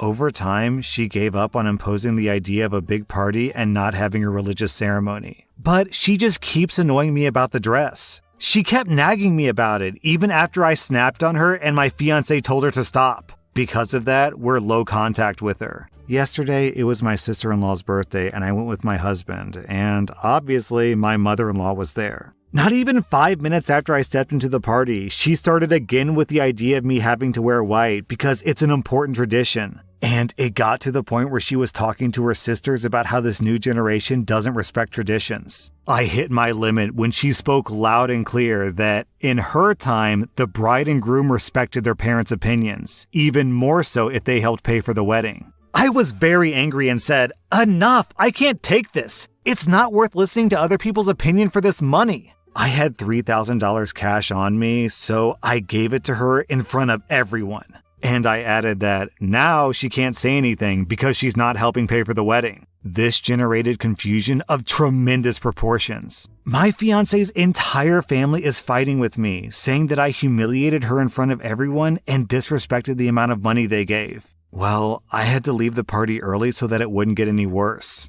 My fiancé understands why I did it, but he said that it wasn't my best moment and I could have done it in private and not in front of everyone else. Am I the butt? Yeah, you asshole. But This is Real or Nah, right? Yeah, this is Real or Nah. Oh, okay. Because I was gonna answer. Yeah, you the beauty hole. Yeah. Yep. I mean, I think this could be real. But it's just one of them things where it's like, yeah, the lady was pushing you. I get that. But this is where that overlap happens where I kind of like what Tracy kind of hits on. I think there's certain social norms and certain, like, the woman didn't do anything to disrespect you. She was just really functioning off of her ideals and her traditions. And it was rude for her to push so hard, but that's kind of like what mother figures kind of do. So, and this is like a big thing. So, I mean, you ain't have to go out. You ain't have to go out like that. This marriage is doomed. But because now the man's gonna be completely like stuck in the middle. It'll always be the families having this weird tension type thing, and he's got to try to figure out, when do I take their side, when do I take her side, and it's just a whole mess. If you were going to be like that, I don't know what she could have done to really avoid it, but the last part was where she could have just not done that. I don't believe not. I believe parts of the story, but in general, this is not real. Who carries around $3,000 in their pocket? Just happen Somebody to who ain't broke. no, Hey, man, no, no, you don't. no, no. No. Three Ain't thousand ain't nobody that much rolling money. around with no No. $3,000 in 3,000. cash. She just happened to have $3,000 in her purse or She wallet. said she was going to deposit in the bank. She didn't say that story. Didn't say nothing about depositing Yes, it nothing did. in their bank. Yes, it She did. just said, "I happen to have $3,000." Yeah, Anna, because Yes, it did. she. No, it didn't. I bet you it did. If you go back to the part where they were at the wedding, She didn't at say the nothing bridal about thing. going. Yeah, play it again, Marlon, because she didn't say nothing about going to no bank. I don't remember. Not the whole thing. You can kind of move fast. Oh yeah, I can't. I don't remember. It could be in there, but I don't remember. But even if you was going to deposit it in the bank, you decided to stop by somebody's house with $3,000. $3,000 exactly. You live in a Exactly. gated community where you don't believe in robbery, so you just happily walk around with $3,000 in cash. In cash. In your People don't walk pocket. around afraid of getting robbed every day, man. If you had, I have this. $3,000 in cash. I'm afraid of being robbed. I don't even carry $20 in cash. Why? Why? It's called a debit card. Nature. Who knows you got it? Do I normally walk around? If I have Who knows you $20 got in my it? pocket, I ain't gonna be afraid of getting robbed. If I have Who knows you got $3,000 in cash on me, $3,000? I'm going straight to the bank. I'm not walking around and go, oh, let me stop by my in-laws' house first. That's hold a you. conversation. That's Yeah. you. That's also Let me me. get- Because in my world, 3,000 ain't easy to come by. But I don't if care how 3,000 rich- is pocket change because your family is rolling like that, I don't know no Then family that's rolling Rich like that people carries like that around don't $3,000. carry cash. Rich people like that got cards. they got They cards, got yes. cards. And some of them like to have cash because they like to go ahead and do things that ain't going to be tracked no way. And then have you not listened to some of the stories that even these rappers and so forth are talking about, where they're like, we make sure we always have some cash on us so that if we do get robbed, we give them something. You know what I'm saying? So there's a whole different, there's levels to this, man. I'm just saying it's not beyond the realm of possibility that a young lady who has always had money at her fingertips has a couple stacks in her pocket. I mean, if they're all $100 bills, that ain't that much crap. that many bills. I call bull crap on this whole story. Nope, don't believe it. Don't believe it. Nope. That's part of the problem with him. That's part of the problem with those two families. Because one side of the family got broke thinking, and the other side of the family got rich thinking. Not broke and they're thinking, bumping it's into smart each thinking. other, and it's a culture clash. I don't even carry around $20. Why would I carry around $3,000? There's no way. That's not even I don't never have cash. The money, if I got cash, because something went wrong. The funny thing about this is the culture class was, you would think the rich family who puts in the majority of the money would be the one trying to run the wedding, and they didn't. It's the one that put in the least amount of money. And $3,000 ain't a little bit of money, though. But Marlon, that's the part of the story that I think gets this. It's about proportionality, what it means to each side. So the first family could have very easily have covered the 100% no sweat, no thoughts about it. Everything's cool. We cover it all. But we dialed it back to 70% so that there would still be some room for the other side of the family to contribute what they can. And if you come up short, I still got you. But this was a consideration coming from that side. And then on the other side, that 3,000 might as well have been 10,000 because we don't know how long they had to save to get that 3,000. So that 3,000 had more weight behind it as far as how the family feels about it. Let's just say she was taking it to the bank. What made her decide, you know what, instead of taking it to the bank like I should, I'm going to just give my mother-in-law this money. Instead, she got money. She got that kind of discretion. No, it wasn't her plan. Her plan was, I'm going to go run this money to the bank. But my mom-in-law got out of pocket and I snapped. And I'm like, here, take your money. Okay, I just rewind the stream, and she did say she had $3,000 with her because she was planning on depositing in the bank later that day. That sounds like a drug deal gone bad. It sounds like a drug deal gone bad. That's what it sounds like. Man, y'all come on, man. Are y'all being funny? Are y'all being funny right now? Y'all being funny right now. I got you. I said what I said. I'm like, who cares? I can't even. Like I said, I don't even carry 20. So at no time y'all ever had more than a couple $100 in your nope, not in cash on me. Absolutely not. I absolutely have this thing called a debit card, which I use. A lot of people don't even use debit cards. I think she was planning on doing that. It was pretending that she didn't. I can't do real or not. Fiction is real to me. I'm calling bull crap on this whole story. Okay, and let's go with the timing of the whole thing. It's too convenient. Yeah. She had exactly $3,000, exact the amount. She had at least $3,000. I got $3,000 on me, and I'm going to go to the home of the person who I know is going to act a fool because she has a history of acting a fool about how I'm going to do it. It's like, come on now. What you just said, Marlon. Huh? What you just said is not realistic, bro. Neither is having $3,000 just carrying around. I have $3,000 in cash in my pocketbook right now. You scared your mother-in-law gonna rob you? No, that ain't what I'm saying. Listen to what I'm saying. I have $3,000 in cash. I'm going to deposit this. But before I deposit this money, I'm going to go over my mother-in-law's house who's been acting a plum fool about trying to control this wedding.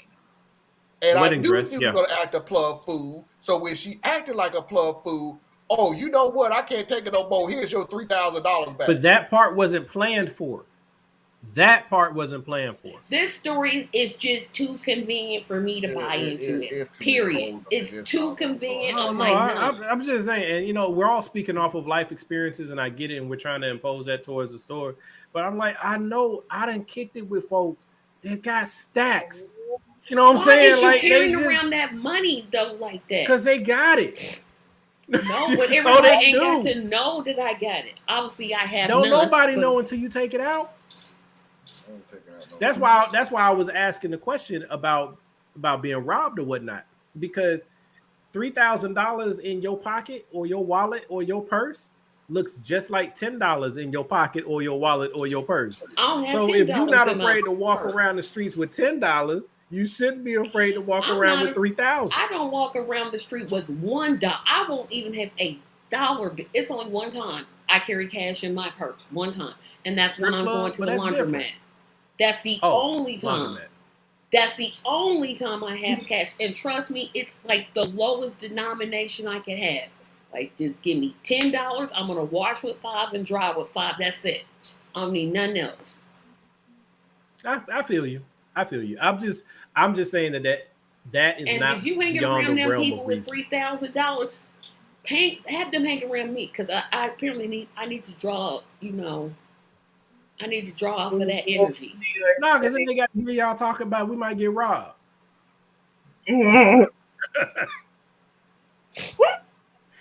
Foxy's videos of the week.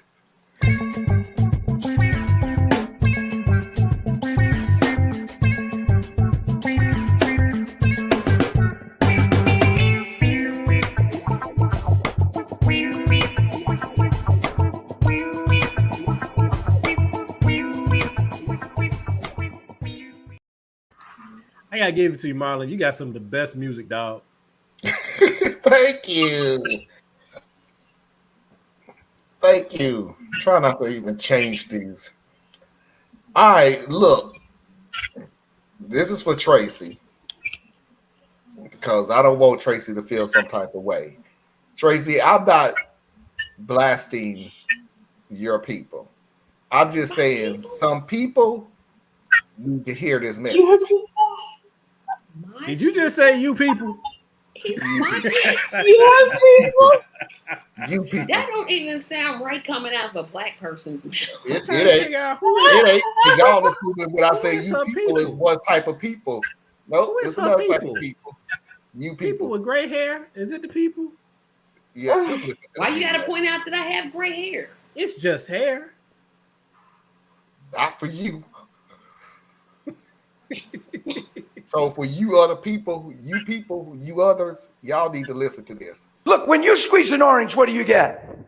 See, you said orange juice. You didn't say juice. You said orange juice. Why? Because you squeezed an orange. This isn't rocket science. It would be strange to squeeze an orange and get a cup of apple juice. Why isn't it strange when you squeeze a Christian and get everything but Christ? Man, that should be strange. When you squeeze a little Christ-like one and get everything but Christ, should be strange. Shouldn't it?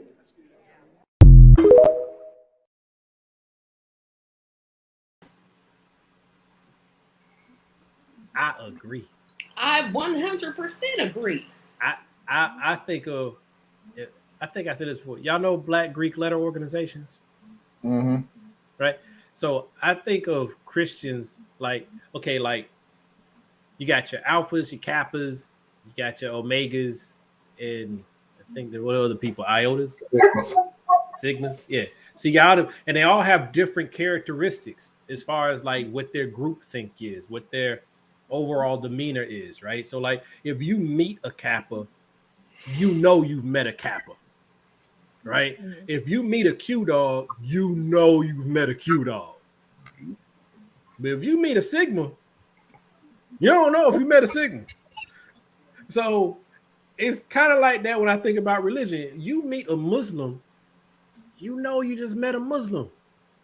You meet a Hindu or Hindi, you know you done met one.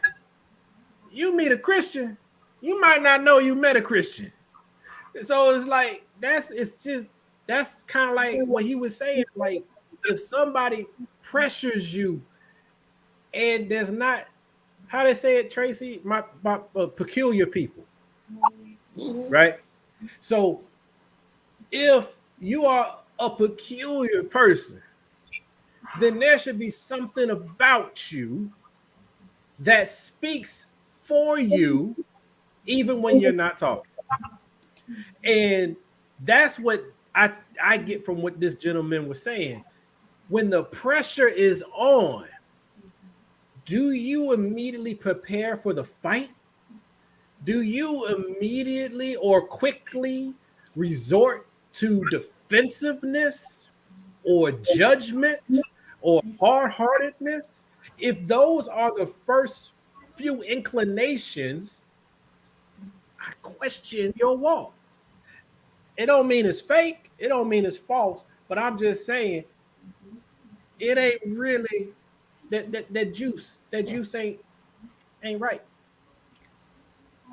I think about Christianity like this recently. Your belief in Christ and your belief in life is totally two different things now. You could have both beliefs, but it's not the same. It's just clarify not. What you mean by your belief in life. Yeah, you're going to have to walk that one back. Okay. Your belief in Christ could be flat out what it is. You believe in Christ, you believe in God, you believe in the Bible, you believe in all the spirituality, you believe in all the verses. But your beliefs in all of those aspects do not come out in your belief in what your life and what the lives of other people should be. So like and that's where we are. That's where the disconnection is coming to. So like you can believe it exists, but you don't necessarily believe in your existence in it. Yeah. You believe Right? you There is believe Christ, but you you believe ain't that really following. Jesus will be born again. You just don't believe that Jesus would not be a socialist. Or Lauren Boebert said if he just had an AR-15, he never would have been killed, completely overlooking the entire purpose for Jesus sacrificing himself because You he know had all what? power. It wasn't that they killed him because he was defenseless. It was that he allowed them to kill him. She reading that Patriot Bible. That's what she doing. She reading that I'm Patriot telling you, Bible. bro. And Yeah, you know, yeah, that's a great prime yeah, no, example of it. I But that's tried it, right? my Like what Marlon was hardest. saying, there's a difference between believing it is and then believing in it, right? And I think that is a huge distinction. People will cling, and it's in the Bible. The Bible even says, Lord, Lord, Lord, and I don't know you, right?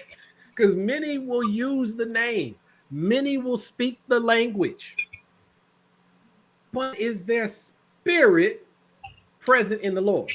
And you should be able to tell. I At mean, least that's we my have opinion. people. Mm-hmm. There are certain verses in the Bible everybody knows. Jesus wept, false prophet. You know, it's the generalization of everything.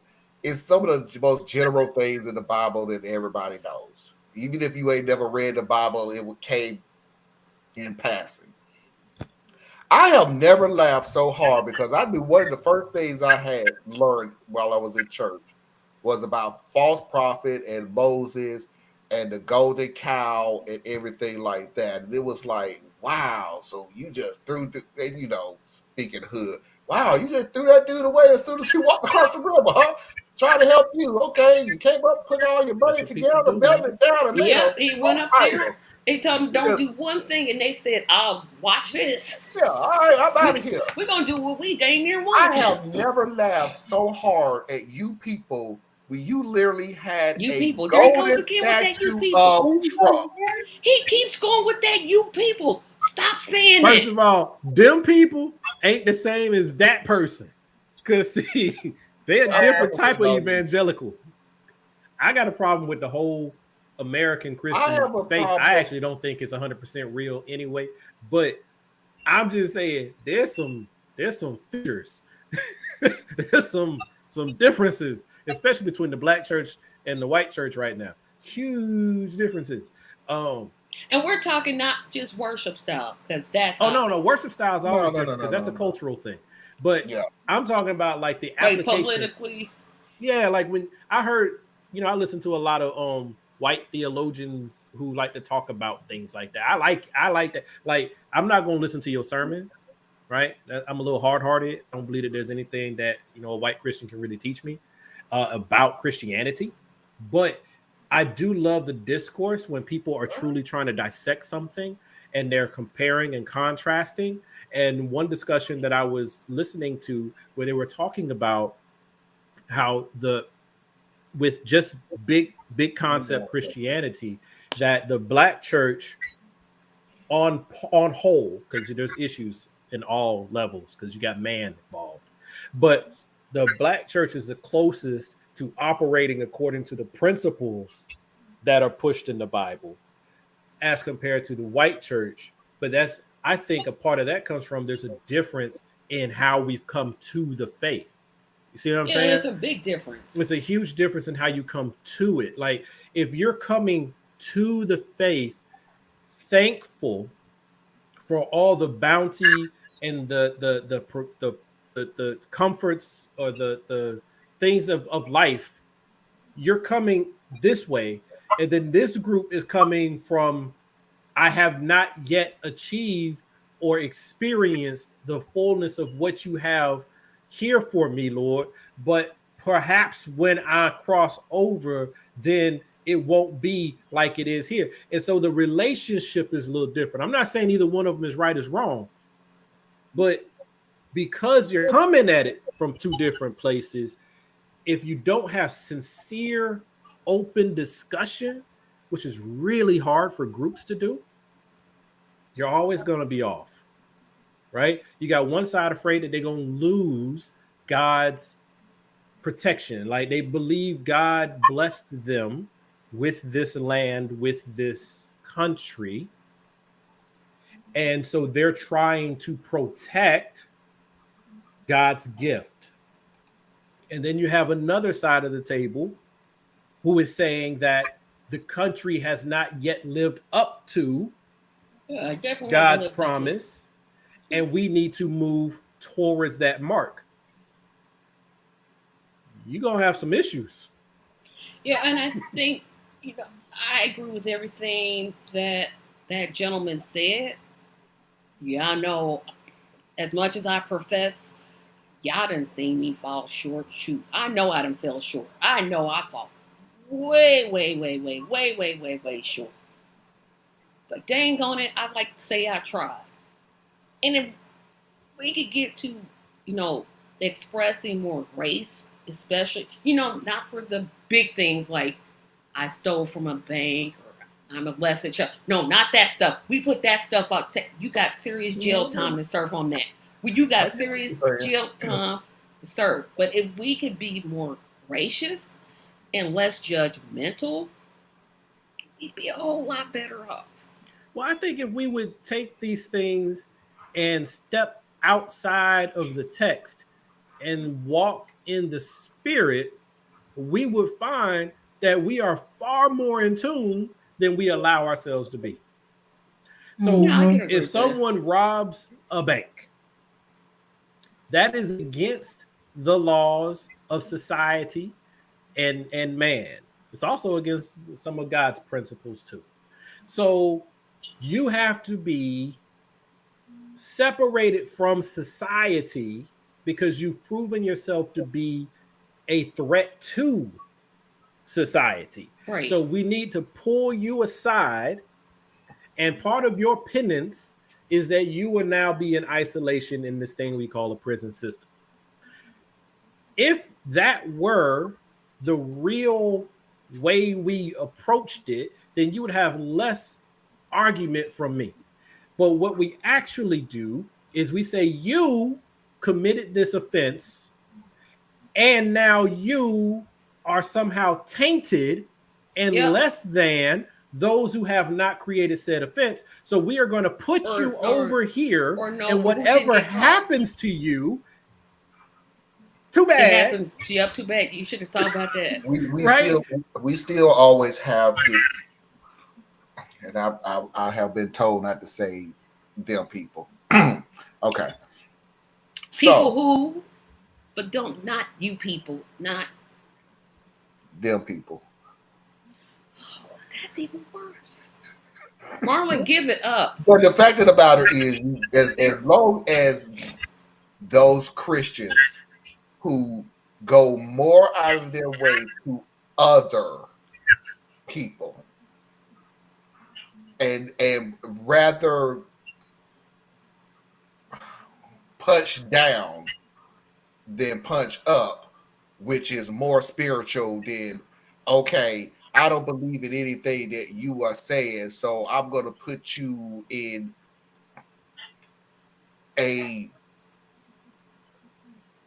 there's so many things. I'm going to put you in isolation because I want to separate you from us and everything else. I'm going to put you in a danger mode where I'm going to force you to believe our beliefs.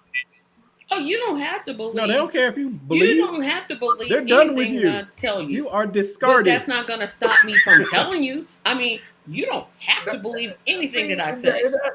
But never is that ever going to stop me. Never, ever, never. I'm going to keep telling the same story. Well, Tracy, there's a distinction. He's not talking about you as far as how you treat other people's individually. It's more along the lines of convert or be punished, meaning you must submit to society's idea, which is like the flavor of the week because society changes consistently. Constantly, right? My thing is that if we want to be in line with God, and I'm going to use Christianity as the signpost here, then I feel that Make it convert. Yeah. Yeah, because the current way Christianity, well, not even current, it's go through the history of Christianity, because that's how a lot of us black folk became Christians. It wasn't about convincing us, it was about commanding us, right? So we ain't gonna sit here and play games like everybody came on their own free will. No. And then even now that you're not under the slaver's whip, you are still now held under the cultural and societal norms for your people, which has made it a gateway for you to become a Christian when you did not even consider becoming a Muslim. It was assigned to you, you picked up the assignment, and you are now carrying on the assignment. So, and that's cool. I'm just saying, let's look at where we are. So I would love for us to pull back, as Brother Malcolm said, and say, you know what? Take your religion and put that in the closet. You can go in the closet and you can have your prayer time. You can go in the closet and you can work on your spirit. But when we are out here amongst each other, we need to be focusing on the work. And if we focus on the work, then what you believe will show up with you. I sound like a preacher this morning. But if you believe it will come to you. Marlon, I don't know what that was you was just trying to do. That is not a show. Go ahead, Pastor. But I'm just saying. Take your time. But I'm just saying that is why I have such issues with people who claim this thing, because you're, generally speaking, they're not coming in the spirit. Like, they're coming with their boys. They're coming with, yo, you need to do this because I figured it out and it's right. So you should do it too. And I'm like, nah, partner. If that's what it is, then you be you, and I'm gonna be curious about you. And then guess what? I'm gonna follow behind you. That's how you convince someone, right? But instead, we want to take a shortcut. We want to command it. We all love to take shortcuts. And that's but what, we it's all the wrong way. We all do. It's the wrong way. It's human, right? It's human. But once you've decided that you're gonna put on this cloak and you're gonna say, this is what I believe and this is what I am, you don't get to be like all of us. You don't get to do like all of us. You have to be different. You have to walk under your calling that you say you're under. And if you're not gonna do that, then you just like us. So why would I want to be like you? You just like me. I'm agreeing with 100% of everything that you said. I don't have anything else to say. And I thought Marlon was going to show that clip of the guy singing. That's one when he said. I was hoping for the dude with the dancing. I'm doing that tomorrow. Trust and believe, cause I used to be able to dance, folks, but I can't do it no more. Okay. And Marlon, don't use that one that you clipped. Type that same singer and looking for a city. No. Oh, Tracy. No. You sent me. I went to his website. I went to his YouTube page. He has a list. He has a lot of stuff. This dude really enjoyed himself. I just got the shortest one, and I sent it to Mickey, and Mickey said, "Are you gonna play the whole thing?" Well, no, I'm playing like 30 seconds because that's all I can take. And Tracy, I'm gonna give you a compliment. So y'all timestamp this because timestamp because it ain't gonna happen no more. Go ahead. Tracy, you're never gonna be like them ever, and I'm gonna tell you why. Well, so far you haven't, and I'm gonna tell you why because you literally came on this show where we know beyond a shadow of a doubt you don't cuss at all. I have you have caught yourself on many of occasions where you mother and you have never had it, and you come on a show where we do, and you still has never ever even once uttered that word. You ain't like them. Yo, piggybacking real quick, Tracy, you remind me of a young lady I worked with at a bank when I was in college. She was a young white lady. Her name was Toyan. I thought her name was so beautiful. Her name was Toyan Michelle. And she said to me one day, because she was early 20s, older than me, but she said people give her a hard time because she was a virgin. She was a very religious person, very religious person. And people give her a hard time because she was a virgin. And what she said to me, and this is where I'm saying this is something about you, Tracy, and I'm not talking about the virginity thing because I don't know your business like that. But what I'm talking about is want to know. I'm talking about your faith walk, your belief, right? She said this to me. She said, at any time, I could be like them, but they could never be like me again. And I was like, yo, that's real. You know, so you don't curse. Hold to that. Because once you start cursing, you curse. Like, I'm rather shocked personally because I was told there's no such thing as them. But so we're gonna move on. Yes, let's please do, because Anna's been quiet for like the last 20 minutes. Anna, do you like to add anything to it? Don't add nothing. tell her what to do. Oh, that's controlling. Oh. Oh. I said I got a long way to go. I treasure your autonomy, Anna. Okay. The reason I had to slow this down a little bit is because I got one specifically for you because of what you said. Well, it was a private text message, group text message, but she said the same thing that you were saying. Let me tell you, Democratic Socialists, something. Your hardest challenge is going to be convincing people that something that is simply just good for them is good for them. You live in a society where people have chronic illnesses and can't afford health care, and they don't want free health care. Like, you live in a system of people who can't afford to go to college, who don't want free education. You live in a system of broke people who actively fight and vote for rich people to not get taxed more. Like, how are you finna convince these people? Too many of the people who you are trying to fight to give the means of production don't want the means of production because they want to own the means of production, and they think that they will one day.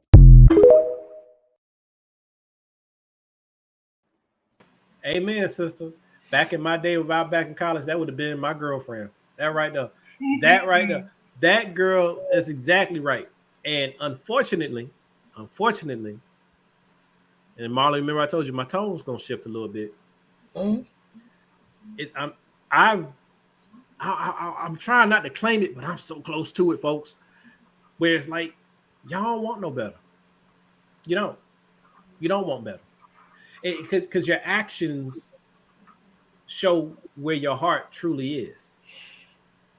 So you're not doing the bare minimum to impact the change that you say that you want. So, like, yes, she named some individual issues, but a lot of those I think can come down to, are we truly communicating with each other outside of a political bubble and focusing more on the needs? And if we will focus on the needs, then third parties could actually get a handhold. But the third party, the problem with them is they're still trying to be different by doing the same thing, right? They're still coming to the party saying, I'm not like the Republicans, I'm not like the Democrats, here's my policy positions. You just like them. You just a third party, man. But if we could get any of the parties, all of the parties, whatever, because these people exist in all of them, to be like, you know what I'm concerned about is I don't want anyone in this country over the age of 60 years old to be worried about their ability to have their basic food, shelter, medical needs. That's what I want. I'm not talking about Medicare for all. I'm not talking about Medicaid. I'm not talking about anything. I'm saying this is the need, and I want to help address that. And some of my solutions are going to sound conservative, and some of my solutions are going to sound liberal. But what we want to do is get there. And I don't think people really want to do it. That has always been my point. And this is the deal with this country. Piggybacking off of what Thea said. I honestly, sorry, Tracy. I honestly don't give a damn what name you put to progressing this country and the people in this country. I just don't. I can't anymore.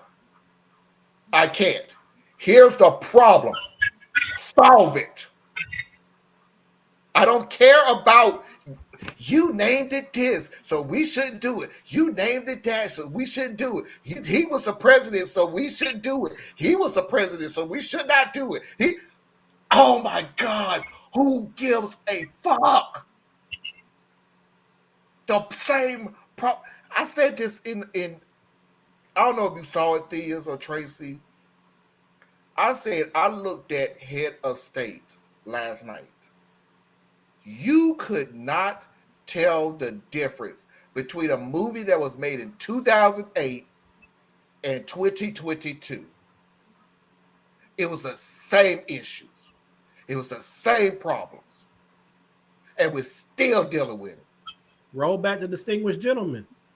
It's the same Congress. Yep, same. You know what I'm saying? It is so amazing that we all want to sit there. And I don't care if you're mad at me, because if you want to prove me wrong, prove me wrong. We all want the same thing, but we always want to know who brought it up first. Not only that, we don't all want the same thing, because America's Achilles heel is we can never agree on who gets to share in the benefit. Yep. That right there is the Achilles heel that will always keep America from being able to move towards something better. Like, it's hit its apex. And I don't know that we have the capacity to get out of our own way. Because if you could go to the Republic, see, first of all, if you listen to my video I was talking about, I think I said 7 things that we could work on to do things. You have to look at things for the issue at hand, right? Like, why are so many Republicans so angry that they would vote for Donald Trump, knowing that he will not do anything for them? But what he will do is punish the same people who have been ignoring them. And so they vote for that. Oh. So if you want to erode that base, why don't you actually, Democrats, actually put forth proposals that will help those people without having to make it so blatant? Oh, we're just doing this to see if they're we can call their bluff. No. Well, these people. Go ahead. If I'm gonna do something I thought I'd never do, I'm about to defend the Democratic Party. Oh my gosh, it must be it. But the cows and jumped over the moon. They did have the tax credit, which helped a lot of American families. For 2.5 months, yes. I was one of those families. Yes. but let me push back on that, Tracy. Not even at you, but at what happened. And what did the people say? What am I supposed to do with this little bit of... I didn't hear that. I didn't hear that one either. I heard it was. I didn't hear about that stupid $600 that they did that they think they ain't get, that they just because it came in 2 separate payments. I remember that. You have so many. You look, and maybe it's me because maybe I need to, like, you know, I have a very small circle, but I have a very large social where I listen to people that just, like, I'm not gonna say nothing, but please shut the F up. And that penetrates me a little more, but I've heard that so much. Because the first thing out of people's mouth on a lot of things that's good for them. 1, it's not enough. Or 2, what's the big deal? It ain't gonna last long. And you forgot to ask the third question. How we gonna pay for it? That's always a question. Well, see, and that's like, see, like, this is something that I think would be excellent for a third party, and probably probably some of these third party people do have this position, but then they got all this other gobbledygook that sits up in there that gets on my nerves. But go to the corporate tax rate, and you make it like substantial fines and penalties for moving money offshore into dark ways, right? Now, I'm not saying they can't go overseas. I'm saying that when they go overseas, you got to actually disclose what you're doing with the money overseas, because you might be doing a plant or doing something like that, because we're in a global economy. But if you just moving the money to hide it, there should be penalties and so forth to go with that. But that's on one side on it. On the other side, though, clean up these stupid tax laws. Bring down their rate of taxes, eliminate all the loopholes so that now they don't have to pay millions of dollars to accountants to figure out how to play the game. They can just pay their little 12% and be done with it. But now we're getting the 12% from everybody, right? Do these simple things on the corporate side. On the personal side, find out what's a good tax rate. See, what people don't know is they go by their gut. They go by what they feel, not what they know. Because if they knew, they would know that we have some of the lowest tax rates in history. In history, sure do. In history. Yep. And you still asking for a tax cut. Man, stop it. Look, how does the U.S. government make its money? Taxes. That's how it makes its money. It takes in tax money, and it don't even. And maybe they invested a little bit, but it all comes off of our taxes. If you are taking tax breaks, if you're doing tax reductions, you're cutting the revenue. That one too, Parker. I got that one too. Yeah. We can't pay for things. Yes, Parker. And you know who thought that, Parker? Did you put his comment back up there? Because I want to answer. You know who said that? Joe Manchin. You give tax credits to parents, they're going to spend their money on drugs. Yeah, it's always the people who already ate talking about why somebody else shouldn't be hungry. Stop it. And he calls himself a super. He says he's on y'all team. He not on my team. He never have been on my team. Never gonna be on my team. I don't want him on my team. But Theus, I'm pushing back on what you said. Yeah, let's going with the people. Going with the people. But you keep voting these little rich MFers in. And then complain. How? Please explain to me. Because they rather vote for Trump. Rich all their freaking life, Tucker Carlson, can explain to you, who's been poor darn near all your life, how you should live a better life. But that's what the girl. Oh, go ahead, Theus. I'm sorry, Tracy. Go ahead and try. You can say swing. No, I was gonna say the girl in the TikTok video explained it better. They think that they're gonna hit the lottery, be rich, and they're gonna be the ones with all the wealth, and then they get the big old tax break. Chances of that happening are very rare, but okay, they won't stop believing. They think it's gonna be them. They're gonna be the ones that are filthy rich, living in the mansions. They haven't done anything to garner that life, but you can't tell them they're not going to be rich because they're going to be rich. And here's the other thing. We live in an aspirational society. Yep. Our Constitution is aspirational. Our religion is aspirational. Everything is kicking the can down the road. Like, it's going to be so hilarious if after all these people die and it's over, that you get there and you don't go to heaven because God said you are already there. I gave you everything. All you had to do was praise me, take care of your brother and your sister, and take care of the land that I gave you. You already was there. People are going to trip out if that happens. I'm not trying to abuse anybody of their religion because whatever I say don't mean nothing no way. But when you stop and you look at this thing, people are so aspirational that they say, I may not attain this, but maybe my child can. Oh, no, they think they are. A lot of them do not. Give There's these one people lottery some ticket credit. away. Give these people some credit.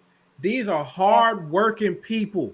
Yeah. These are people who are well-meaning in their world. And in their world, they'll say, even if I couldn't achieve more than what I did, then perhaps my child can. Is that not what we say to ourselves on our side of the aisle? Why do we want to take care of the environment? So that our children would not be punished because of our stewardship of it. It's the same thing for them. They just got a different reason for it. Maybe they're looking at it from an economic angle.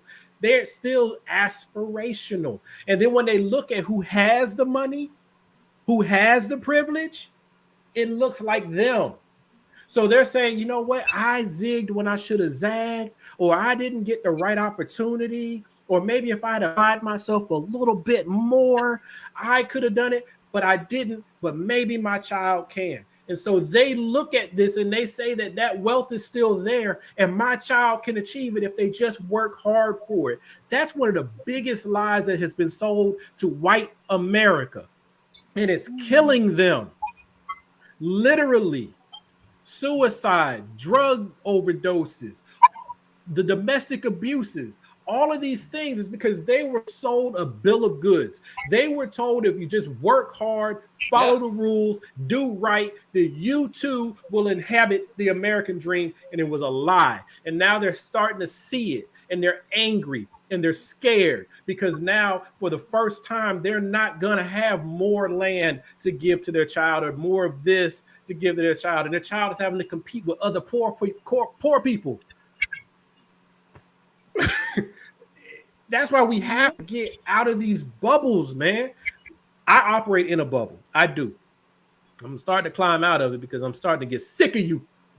I love you, black folk, but y'all pissing me off.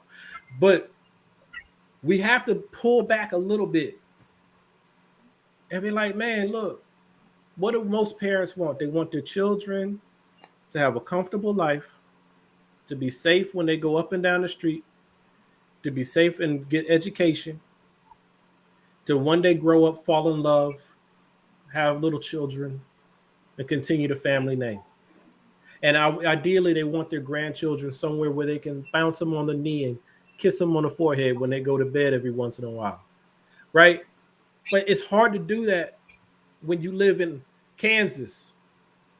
And the moment your child turns 18, they have to leave the state to get a good job. And they don't come back home. That's hard. And then you got somebody who's going to come to you and say, that is hard, and it's not your fault, it's their fault. Grievance works. It sure does. That's how Trump got elected. Right? Only I alone can fix it. What the people on the left need to do, and we should be very good at this because we're such an amalgamation of different groups who are aggrieved or vulnerable or what have you. We should be very good at this. We should be able to look at Kansas and say, you know what? We're going to help invest in your infrastructure. The money that New York, Los Angeles, Orlando, Boston, Detroit, Miami, Boston, we are going to actually intentionally look at the tax revenues that come into this country from everywhere, and we're going to have a strategic focus on how we can help multiple people in multiple states. We're going to put in high-speed rail so that we can revitalize your community. We're going to make sure that these toxic dumps and everything, we can't get rid of them, but what we can do is start putting solar in your area, putting wind in your area. We can start replacing the technology that's there. We're not going to get rid of your job tomorrow.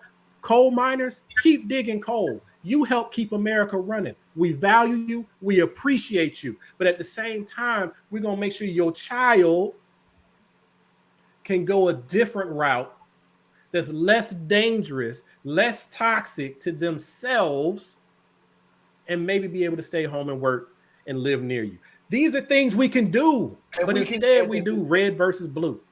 And we can still do, even to the coal miners, which there was a program which was crashed, destroyed.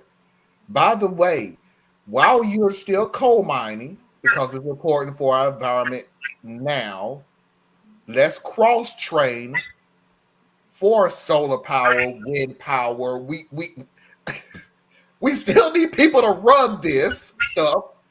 It's not going to run itself. We're not going to put it up. We still need you. And since you're closer to the energy that the country is using right now, why don't we cross-train you to run these things? For those who can be No, cross-trained. that's not going to work because some of them can't do it and they get... But I agree. But I mean, Marlon, think about it. I can't say I know you're in the legal profession, but like on my case, I'm in marketing. There's a longer explanation than what I am, but it's really marketing. If someone came to me and said, "Hey, Theus, look, we're gonna cross-train you to be in IT now. I didn't ask you to go to IT, right? You just saying, hey, I'm gonna cross-train you so that I can discontinue your job." Let's just say I'd be resistant. Because don't belittle what I do. Don't make me a marginal thing, because I'm big in my world. I'm big in my eyes. I have to be, or else I lay down and die somewhere. So I think we have to do like you're saying, which is make those opportunities available for those who want to do that. But at the same time, we need to protect the industry that's there. This is where Manchin actually has a point. He's just coming at it from a really sick way.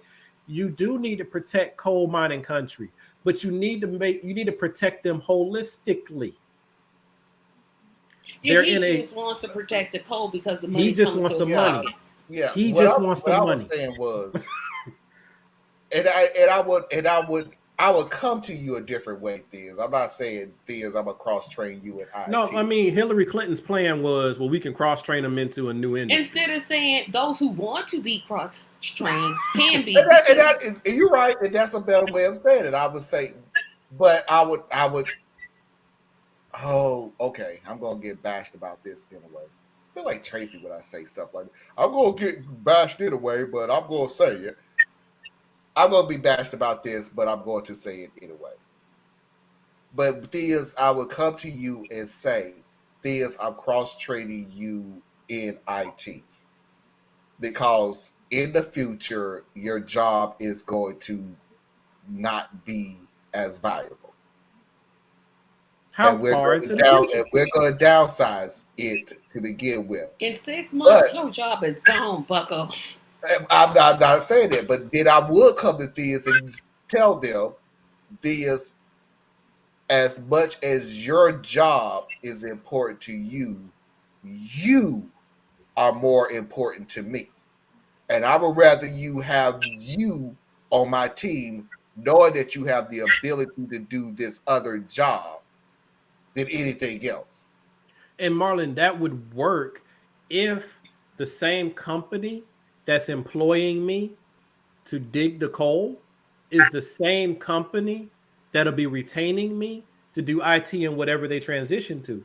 Where we have a problem is that's not the reality of the situation, right? So there's, in a way, the way the message keeps coming across to people is, for the greater good, some must suffer. And that's fine so long as you're not one of the some. Like, how you can't tell me that I should starve so that you can eat. No. What you can say is wait a minute. No, because I think I can't go with that. Because if I'm giving you an open road for you to eat, and you're still complaining about, but I don't want to do it because people have the right to complain, Marlon. People have the right to complain. And then also, complain, but I'm telling the difference. I'm telling you. But who are you? Wait, in this equation, who are you? Are you the government or are you my employer? I'm your employer. Okay, so you're my employer. You're offering me a cross-training in the IT. Yes. But employer, our business is going to fail. Otherwise, you wouldn't have had to cross-train me. So where am I going? Wait a minute. Why would you? I'm a if I'm your operator. employer and I'm telling you, this is the direction that this company is going. And I get what you said, company A, company B, it's a mystery there. So let's Right. for my argument, and my argument may be wrong. For my argument, it's the same company. Let's go out on a limb and look at a coal mining company and go, we need to step away from coal and go to solar energy and wind power. I'm going to, as a good manager, I'm going to go, hey, okay, that's fine if this is the direction we're going. My guys need to be first. I don't want you to hire outside of, let's let my guys cross trade into your new idea before you look outside to hire more people. Because my people, what you were saying, my people still need to eat. So I don't want you to go, we're going to close this direction, we're going to open this, and hey, good luck. Like, no. But that is But how that's it how comes companies across. operate. Because as a company, all right, I'm gonna use, I can't say their name because they're a client. But think of like Big Oil. And Big Oil has an entire massive infrastructure, right? They do chemicals, oil, all the lubricants, all of that stuff, right? No. And solar, wind, and nuclear and bio and all that stuff is what's coming. Now, in my opinion, they're slowing it down for the purposes of they're not yet in a position to maximize it just yet. But that's what's coming. So you talk about they can't take it when we argue. Oh, I'm sorry. Am I beating the horse? I apologize. Y'all can move on. We're not arguing. What I was getting at is Marlon. When we have these discussions, is we have the end point. We just have different routes of getting there. Right. And I think the distinction is important because the role that you kind of laid out would only work if you're the government. The employer is incapable of performing the role that you just laid out. Because let's say that you are a coal company and you're transitioning to solar. I can't effectively cross-train you from coal to solar so that you can take over in solar because I still need you in coal. So I can't shut this down to get you ready for that over there. I need you where you are the most maximized, and where you're most maximized is where your skill set is. So what happens is there's going to be a bridge, right? There's going to be some of the newer hires that kind of do a little coal, but they're really getting trained for solar. But the ones who make coal work, they're not going to make it over, and they know it because that's not how it works. They're not going to take the 55-year-old guy who's got 20 years with the company doing the work, not in management, doing the work, and bring him over here and teach him how to run this system. They're not going to do it because the drop off is too steep. So to me, it's like America has to be willing to take care of people, and we just don't want to do it, right?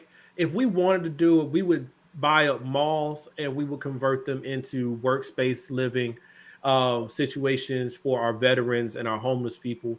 We would take old hotels and we would turn them into inpatient, outpatient mental health facilities and dependency facilities so that people can have a halfway house or a transitional space for those who want it.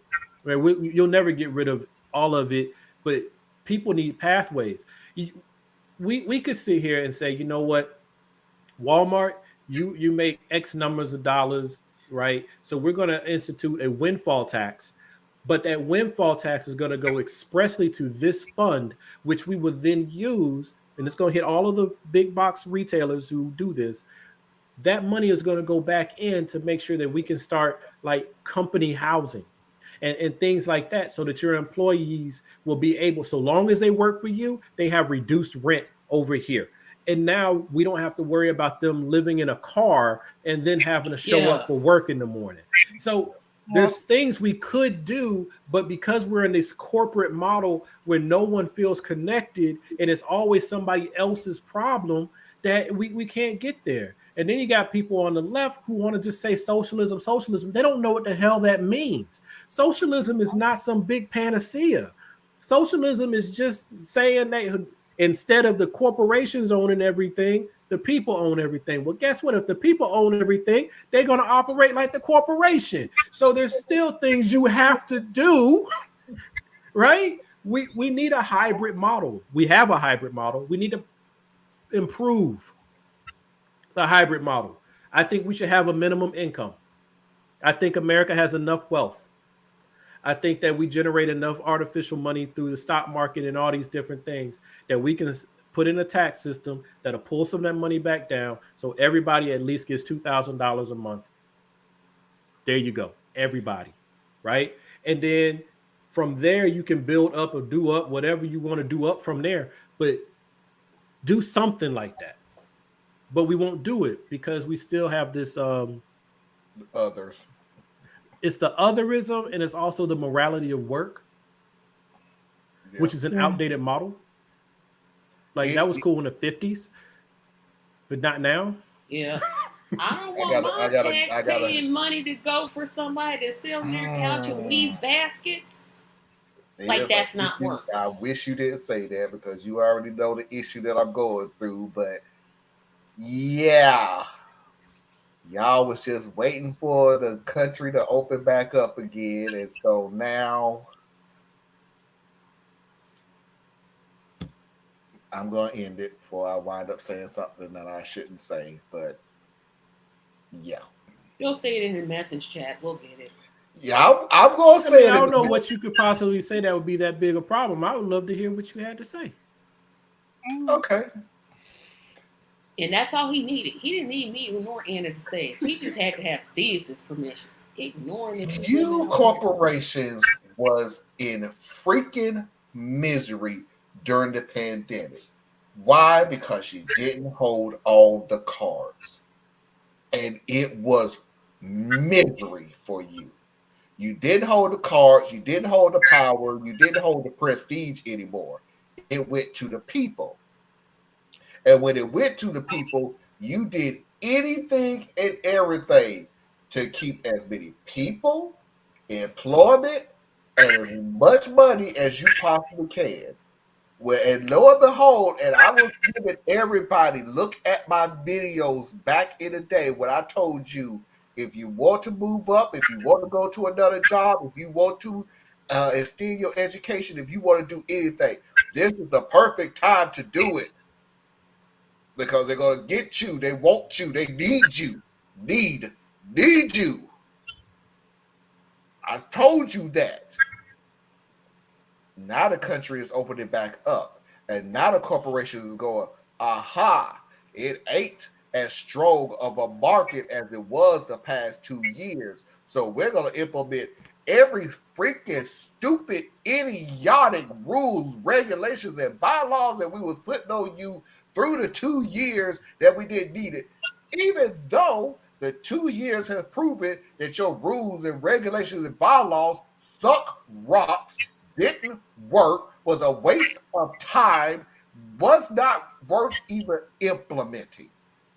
It proved beyond a shadow of a doubt. And if anybody is confused at what I was saying, I can simply put it as this. You blittering morons who sit there telling people they need to come back and no more remote working. Even though it has been proven you can keep the company going with remote working. Let me go a little step further. It has also been proven, and you can look it up, that you succeeded. You made more money by remote working. Not the people, because you don't give a damn about the people. Your company made more money by remote working. And your logical thinking was, now that the country is opened up, I'm going to make these people come back to work. Why? Because we're back to square one all the way since the 50s. Hey, I'm in control and I can control the people and I want them to do what I say. That's it. In a nutshell, period, point blank. You could not sell me in a million years this is what's best for the country. Get that crap out of here. That has been done. It's over. Leave it alone. This is control. It's Pure always been is control. simple.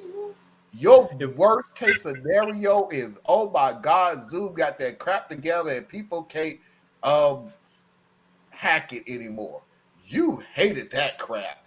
You hated that with a passion. And now that we have proven that we don't need to go into 4 walls in a ceiling and drive through 2 hours of traffic to get to a building that we didn't really want to be in to begin with, to go park in a parking space that we may or may not get, to go up 15, 20, 30 floors to sit in a cubicle all day, to sit in front of a computer at a place that we really didn't want to be with. Instead, we would rather be home sipping coffee, smoking a cigar, looking at TV, and you still make at the same or more profit. I think this is personal. Yeah, I think it struck a nerve. Oh, yeah. No, but Marlon, everything you just said, and then I'm going to throw another ribbon to it. Think back, if you will, during the height of the COVID crisis, when they were supposedly trying to help people out with some relief, right? And we didn't get $2,000 a month. We got like $2,000 2 or 3 times. Okay. And part of that was because they needed to make sure that the people that were being assisted stayed low, right? We can't have anybody come up during this time, because if they come up, then they may not be eligible or willing to come back to work. Because that was a storyline they wanted to try to push. That whole $300 gonna keep me from coming to work. Yep. Talking about people are still sitting on their savings from the whatever that thing was, the COVID relief thing. And we're like, no. Who saved their money? Who's sitting on money like that? Because I was sitting on money for a little while, because at my income, I was above broke, way below rich, but I was able to set some of that money aside into an emergency fund, because my salary wasn't enough to get me an emergency fund, but I was able to use that for an emergency fund, right? They didn't want you to have that, though. They didn't want me to have that. But what they were doing, though, is they were looking at people like me and people making a lot more than me. And they were saying, look at how much money they have in their savings, as though we're representative of the rest of the economy. The vast majority of people, you give somebody $2,000, that went to their rent, that went to their groceries, that went to making sure their kids were in daycare. That money was gone the moment you gave it to them. Gone. On their needs. But they want to spend it, but what they're really doing is saying, hey, we can't allow the lower classes to have too much room to breathe. And if you listen to what they're saying now, like now, just listen to what they're actually saying. And they're saying stuff like, here in Georgia, there were like however many thousands of people are opting not to go back to work. And they're opting not to go back to work, and they're just going to stay on the system, because if they go back to work, they'll make a little bit too much for the benefits that they're receiving. So they'll lose their benefits, but they won't be in a position to be able to function off of their income. That's a problem. Okay. If anybody goes to work and their job barely puts enough money in their pocket for what they would get in government assistance, the problem is the job. Okay. Or you work for a company that tells you you should apply for government assistance. Walmart. Oh, thank you. Yeah. Sorry, I didn't say here's what they're really trying to tell you. Here's what they're really trying to tell you as an American, as a patriot, and everything else. You're not a real American if you don't suffer. Well, it's only for the suffer class. They say no. Look at what Diaz said. If you sit on your butt and on government assistance, and at the very least for the first time, even for a short time, because as much as people want to use, that's been 2 years. 2 years is a short freaking time, folks. I blink. For 2 years, you are ahead of the game. For the first time, for most people in America, for the first time, in a long time, you're actually ahead of the game. But see, we can't live in You're two not an places at the same American time. because you didn't decide to go back to work to make less money and I'm going by what Thea says. So when you were sitting on your butt, you was able to pay the rent, get food, have child care. Perhaps Compared to we let's didn't. go to work so you You can didn't have to pay have the child rent care. Your and children make were a at home with decision you. between food and child care. Right, because childcare. If the government isn't paying for it, and it's very hard to get the government to pay for your childcare, you got to be broke for that to happen. Okay, Yep. that's $1,200 a month in most cases. Okay, More than that. that money that's hard. Okay, some people don't make that in a month. Nope. So, but what I'm getting at is there's layers in games within the games because that many people can't be sitting on assistance, right? You can't live in two worlds at the same time. You can't tell me that unemployment is at record lows and then tell me that people are not going to work. You can't do that. Which one is it, right? They And want you then, to believe it's both. Because right. they say one thing on Monday and they say the other thing on Tuesday. And then you Depends have on the what day you situation tell where a me. lot of the young people, I'm saying the young people, like your Gen Zers and the younger millennials, they sat there and was like, "Yo, I can piece together the same money that I was making on the job by doing some gig work." But the problem with gig work, folks, and I hate to say this to you, folks. First of all, that there are lies being told to you. With Donald Trump early in his term, when he was trying to finesse the unemployment numbers, they made gig work an actual employment. It's not. You're a contractor. You're unemployed. You're self-employed. Yep. Okay. But what they did was they took gig work like Lyft and Uber and they made those factor in. So that if you're driving for Lyft or Uber, you are considered to be employed now. But the thing about being an employee is that you're supposed to have certain things that come with being an employee. That means that your job sets your schedule. That means that your job helps you with your taxes. That means your job may or may not have benefits for you. But when you're a gig worker, you get none of those things. So that's why you really shouldn't be counting in the numbers. But they twisted it so that you would be in there. And then on top of that, they took the middle class and they say you are middle class if you make less than $250,000 a year. How is that middle class? That's rich. They had to stretch it so that they could hide how far down the lower branches were going. See, if we push this up, you don't see what's happening down here, right? Then you have the situation with the people working fast food, all the convenience things that people like myself partake in, right? You got these people out here working, and they're like, well, nobody wants to come to work. I wonder why not. They can make more money delivering the food than cooking it. So there's so much going on, but no one wants to slow down and look at it and see each other as human beings. I mean, if we have exploding homelessness rates, right? The government is not giving out Section 8 vouchers coming out of what's that dude's name? Sleepyhead. Sleepy Joe. The gifted hands guy. You know, the black guy that was in the office with Trump, he was over HUD. Oh, Ben Carson. He's not Ben Carson. He's not the Secretary of HUD but anymore. he was during that time. So they started pulling back on Section 8 housing. And then the people, you can't rent anything anymore. You can't buy anything anymore because the banks were able to come in and buy up all the real estate. So now you can't afford to even get into an apartment or get into a house. So you end up, and they won't take Section 8 vouchers because it's more risky than going to get somebody who's willing to pay cash. Because there's people who will pay cash. Why should I do this government thing?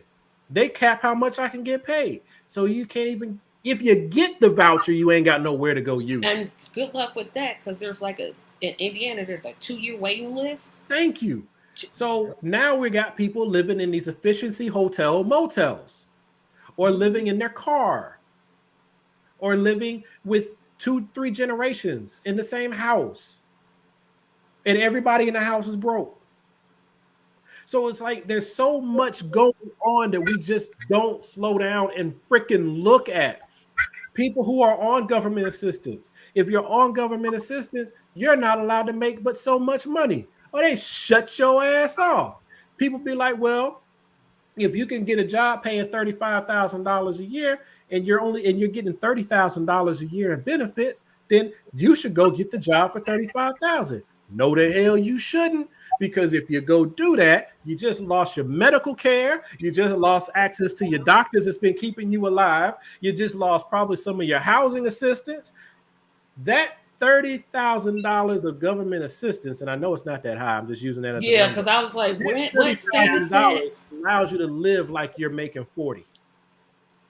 You're Yeah, I ten was You like, thousand gotta hit dollars 40 to away get into that 30. I would guess it would be at 15, 20.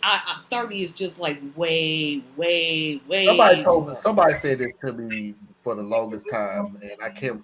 For the Well, life poverty of is me, I can 27,000 or remember. below. You're $10,000 away. You're $5,000 away from poverty and government assistance.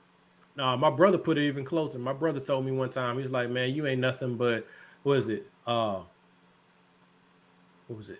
You are one firing and a no from losing it all. One paycheck and a no. One paycheck and a no. That's what it was. Because you lose that paycheck. That's it. Everything's done. Everything. Just one paycheck, y'all. One paycheck. I don't care what you make because it's all relative. So if your paycheck is $1,500 and that damn thing don't come, you're going to hold it together for about 4 days. Parker, by that time, it's a bad place. Parker, the percentage is 50% of companies want people to come back in some type of hybrid. Necessary? No, it's not Some necessary. jobs it is necessary. I mean, if you're a doctor or a nurse, yes. No, 50% of labor people, jobs. 50% of construction workers.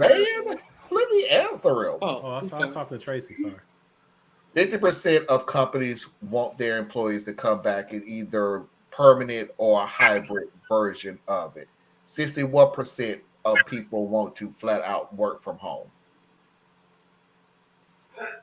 Okay, y'all can go back. Who are these people that want to go here's back the thing to the about office? that, because now corporate theists got to say something here. It is hard managing people. It is, because people don't have any, and I'm speaking in generalizations, I know, but this is very accurate, I believe. People don't have any appreciation for what their company actually does and actually pays for. They view their companies as though their company is only there to take from them. And that is a toxic way to look at things, because that means you're at work goofing off as much as you can find a way to goof off. You're trying to do as little as possible to get through the day. Well, if you hired someone to come to your house and fix your sink, but every time you step out of the kitchen, they stop working, or you're supposed to be done with this sink in 2 days and it's already a week. We're a week past deadline. That's the type of situation that you have a lot of these employers in. So yes, you have people who are working remote, but some people, I would dare say most people, need to be supervised personally in order to actually do their job. And that's a very unfortunate thing. I disagree. You do disagree, and that's fine. And you can make your point in just 1 second. But what I'm saying is, when you're managing these people, that's what happens. Is you working in a call center and everybody's on the floor, you have mass management that happens. The person sitting next to you, they notice that you are taking longer in your after call work. They notice. And eventually they start making noise about it. They either start saying something to you, or they're saying to the people around you, or whatever, but it starts to be noticed. But when you work at home and you can hang on that after call work just a little bit longer. Now, That's just one side of the table. On the other side, companies need to do a better job of their brake system so that people are not stuck on a phone just hearing beep, beep, beep. That's soul crushing. But I'm speaking just from the side of why a lot of companies want people to come back to the office. It's not all negative. It's mostly negative, but it's not all negative, you know? And I think a big piece of this all the way around, trust people. Not trust them to just work when you're not watching, because people don't. I'm sorry. I've managed too many people. But trust people with information. You're not teaching people what it takes to run a business. You're not teaching people the decisions that you're having to make. You're not sharing with people in a real way how the budget and payroll and overhead and all of these things work together. You're not sharing with people that even though you're working from home, you're still under my workers' comp insurance. So when you're in my building, I can control things around you to minimize the opportunity for you to hurt yourself. But if you're at home and you hurt yourself while you're on the clock, even though you were goofing off, that could still hit my that could still hit my workers' comp insurance. So now I got to handle a claim and my premiums go up and my costs go up.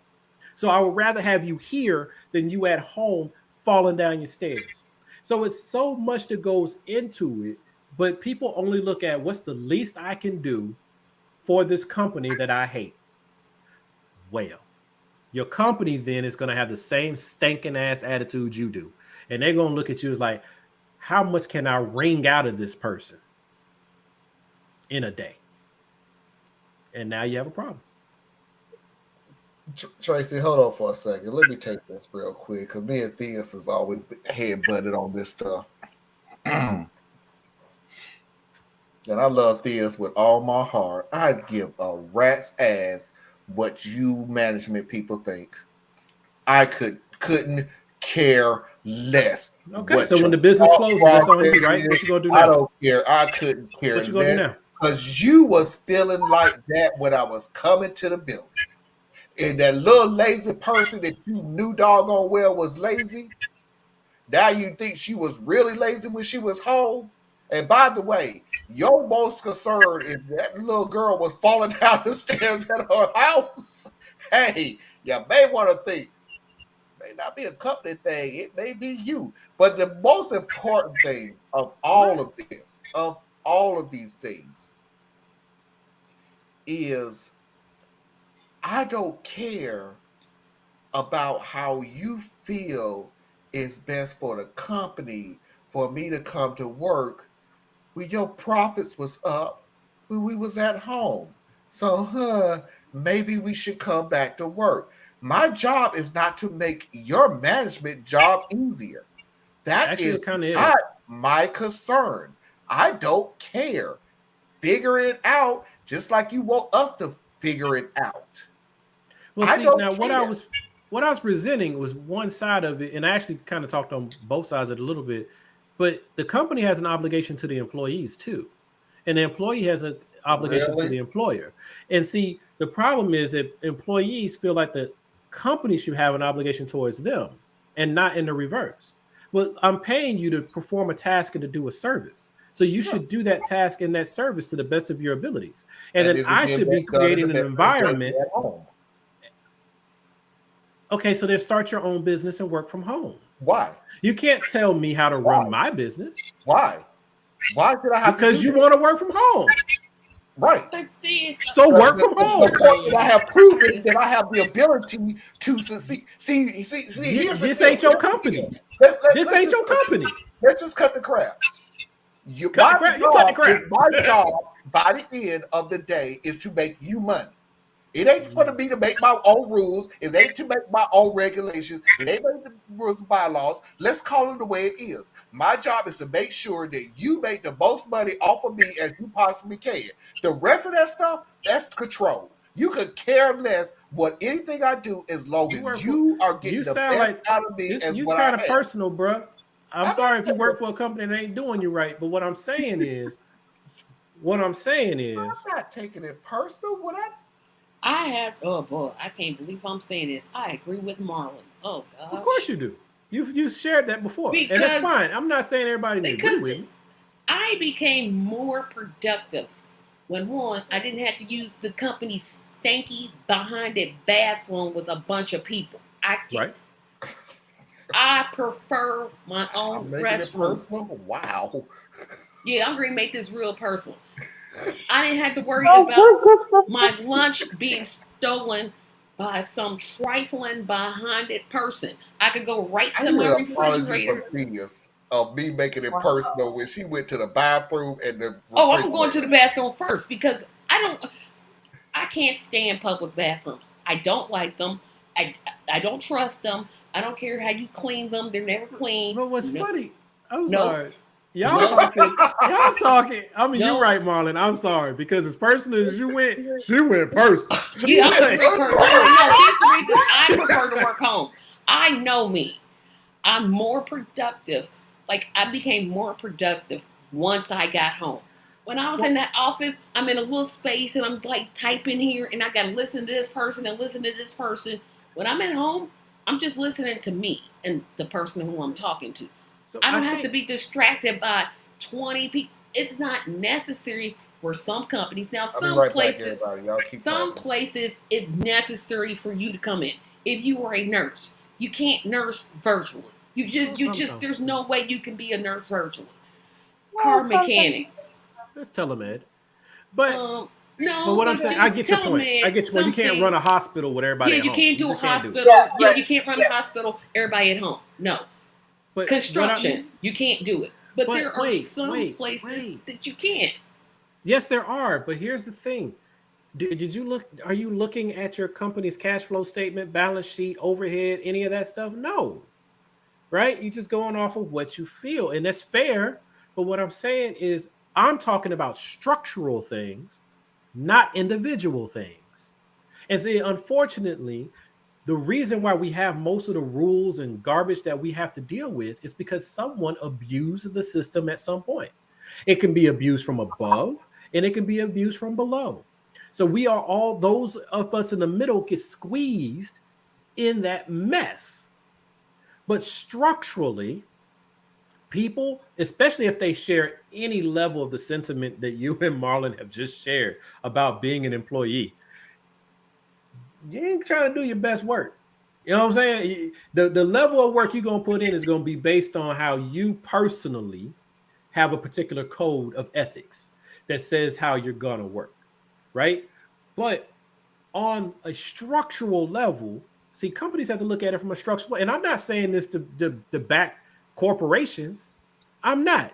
I don't think corporations do things right. I believe in compassionate capitalism, which is anathema to what America does. Okay. But if you're trying to run a business, there are things that have to be done, paid for, arranged, and cared for. The problem that you really have that I've heard here and that I share with you is the greed and the abuse of power. That's a different argument. That's part of the problem with corporate America. But if you're going to run a corporation, you're going to have employees and you're going to have management.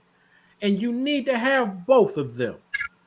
The employees cannot function without management. And without the employees, management doesn't even exist. So you need both. I know, like Marlon, I'm in a company that made way more. They made like almost twice the amount of money they had when they were paying for that Did you hear what I just super said? rental. So no, I don't. I'm gonna just disagree. Did I you And hear do. what I just said? I I see literally what just Theus is said that. saying, but the thing is, this is the only thing I would say about this. It to me, my opinion, we start with greed, and then we make the structure. And my deal is, okay, I'm going with what you doing, bruh. Not you, Theus, bruh. I'm The with you. corporation, bruh. I'm going with you, bruh. You want to go with greed. My deal is, you got what you wanted. You got what you wanted.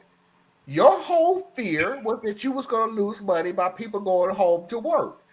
we have been proven that you not only succeeded, but you made more money going to work. So again, please explain to me why I need to come back to work. It's control. So I don't want to hear anymore about structure and corporate and Just everything because you don't want to hear it doesn't make it not true. Come on, bro. No, it's not true. You bigger than that. Come on, literally not true. Again, what part of what I said wasn't true? That's what I'm saying. That's why I said we started with greed. And we started with greed, you got what you wanted. So what reason did you have for me to come back to work? Do you want an answer? Yes. Control. All right, so it depends on Control? the company and depends on Control. Oh, you can't speak for me. I mean, if you're going to speak for me, then have the conversation by yourself. Sorry. I mean, you don't want me to hold a conversation with me. So go ahead. I'm sorry, what? I said you don't want me to hold a conversation with me. This show will be 5 hours. So go ahead. I apologize. That was Add wrong. me to it. We had 12. And yes, Parker, I know. So go ahead. Oh, so for some companies, which is why I picked out the call center example, then there needs, I think that the hybrid model makes sense. And I don't mean hybrid as in like I work a hybrid schedule. Me personally, I work a hybrid model where I work 2 days at home and 3 days in the office. I'm not really digging that one so much. But when I say a hybrid model for like a call center environment, which is where a lot of Americans work right now, because businesses have moved into this cubicle farm garbage that we all have to function in. But for that, you're going to have those whose efficiency, so you use their stats. You use your numbers. And if your numbers are showing that you're efficient and you're doing the job and you're reliable and all those things, let them work from home. They're showing you they can work from home. Let them work from home. But the ones whose stats and their numbers aren't quite there, bring their butt to the office, because I need to make sure that you're doing more work than not. See, when you're in the office, for example, I used to manage in a call center. And one of the rules is no phones, none. If you got your phone, keep it in your pocket or keep it in your purse. Better yet, lock it in your locker, because we do not need you on the phone doing this, right? And also, you're dealing with client information. So that means we do not need you doing this, okay? So that type of stuff is real, because right now we're in a very litigious society, and we got to make sure that we are protecting information, okay? So for people who are not cutting the mustard, they're not terrible, they're just not doing the best, then yeah, I mean, Susan, I know exactly what it is, but but anyway, the ones who aren't really performing up to par, bring them to the office. And then the ones who still aren't performing, manage them out. The ones who come in the office talking about, I don't care, and you don't tell me what to do. I'm a grown man, I'm a grown woman. Well, okay, cool. This is the last thing I'm gonna tell you what to do. Go home. But everybody else, you help them get better or stronger, give them opportunities and things like that. And those who can work from home, that makes sense. And some companies are doing it. But some companies, most companies, in my biased opinion, are actually doing it a different way. They're doing it the American way, which is how much can I extract? And I'm going to take it from wherever I can take it from. I'm not defending that. What I'm saying is if you're trying to run a business, though, you still have to go by the numbers. And that's where you look at that. And then also, if nobody's coming to the office, even though, now this one I agree with you and Tracy on, because it's not our problem. It's our problem, but it's not our responsibility, I guess you could say. If people aren't coming to the office, that means there's a lot of vacant buildings in the corporate real estate space. So then that market starts to suffer. And then that can spiral down, and it'll affect the economy like that very fast. So they do that to help prop up that part of it. So there's different pieces that go into play. I don't think that they're doing this from a proper manner. I don't think that the way America does business is correct. And just real quick on the compassionate capitalism, the reason why I call it that is because I'm not against capitalism. I'm not against someone having an idea, building up an idea and making money from it. I'm not against that. I am against the abuse of others to advance oneself. That's what I'm against. And if you don't adjust for that part, I don't care if you go to socialism, communism, whatever the other, any of the isms that are out there, Dictatorship. right? I stopped short of saying dictatorship only because then you're mixing a government system with an economic system. Because a lot of times people compare democracy with socialism, and that's a bad connection, right? Because democracy is a government system, capitalism is our economic system. Socialism can exist under a democracy because it's an economic system. So that's where those like connections come together. But socialism isn't going to fix it either because people still have to make decisions. So how do we decide who gets to make the decisions? Especially in a country that is so diverse. Our diversity is our strength and our weakness. You go to socialism in this country when you haven't decided who even is a true American yet. That's bad news. All right, we got to move on. Great conversation. Great conversation. Love it. I can't cut it and put it on here because it's about 30 minutes. Great conversation. Appreciate it. And again, me and Theus does not argue. We have loud discussions, but we don't argue. Last and final video. It ain't for no one. I just thought it was funny.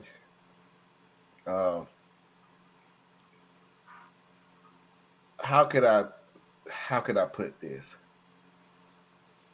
You ain't as good as you think you are. See this? We want this. We love this. We need this. But this, yeah, we don't need this. As a member of the African American community, we would like to humbly decline your offer. Since you don't want your own race, maybe the Hispanics will take you instead. So sorry, you have been declined. Thank you for the referral on that, but the Hispanic community, we're gonna have to pass on that. You could check the Asians though. As a representative of the Asian community, after careful consideration, unfortunately, we cannot take her. She will also be banned from ever taking out Chinese again. Though, we will offer her up to the Indians. After a not-so-thorough examination and as a member of the Indian community, we would also like to humbly deny this offer. Maybe the Egyptians would be interested. Yeah, I'm sorry, but there's no way. Gotta pass this one back to the white boys. No.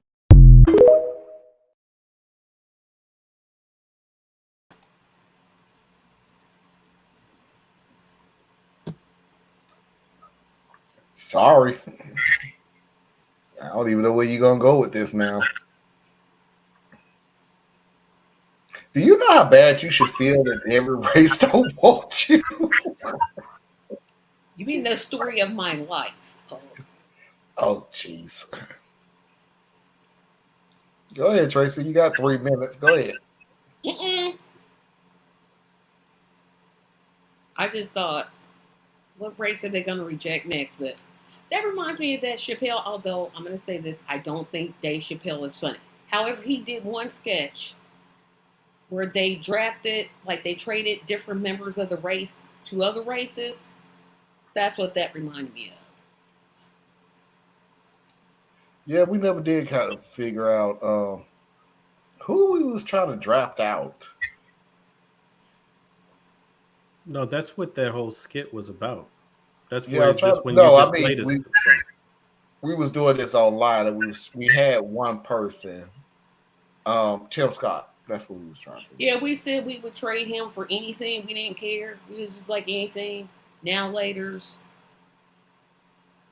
Candy Crush games. We didn't care. Just we didn't want them no more. Look, this is the good thing about being a host of the show. Where you realize that everybody's done. I'm literally. I was being quiet on purpose because I've like talked a lot, and I am sorry, and I realized it right before we did the switch. So I'm being quiet because I talked too dang on much. No. Well, you did because there was a subject that you was passionate about. Yeah, well, Again, like I said before, I don't want people to come on this show who just like socialism is a good thing. no, but Yeah, you and I, we ran like the last hour, dude. So I I was know. trying to be quiet, and then neither of the ladies I said don't. anything. I don't want. I don't want that. I want content. I don't want somebody that's like, okay, here's the deal. I can either A, structure my show where I go, everybody, we're going to do 2 hours. The algorithm shows that 2 hour shows has more viewership and more people watching. And if more people are watching, we can grow. Or I could say, hey, this is a subject. Run your mouth. Here's the subject that you like. Run your mouth. I don't want a whole bunch of robots. I know that's hyperbole because there are certain things that you can get across in a shorter period of time. I got it. Fortunately or unfortunately, I got the group that don't do that. I just don't. I don't. I just don't. This gets on a road Diarrhea of the mouth. and it just comes out. But at the same time, I have never had anybody sit there and say, "Oh, this goes too long. Oh, this just rambles." And believe me, I look at a lot of political, social, economical YouTube videos, and at a certain point, I even start looking at the guy and going, "Dude, how can you make the same point 15 times? We got it.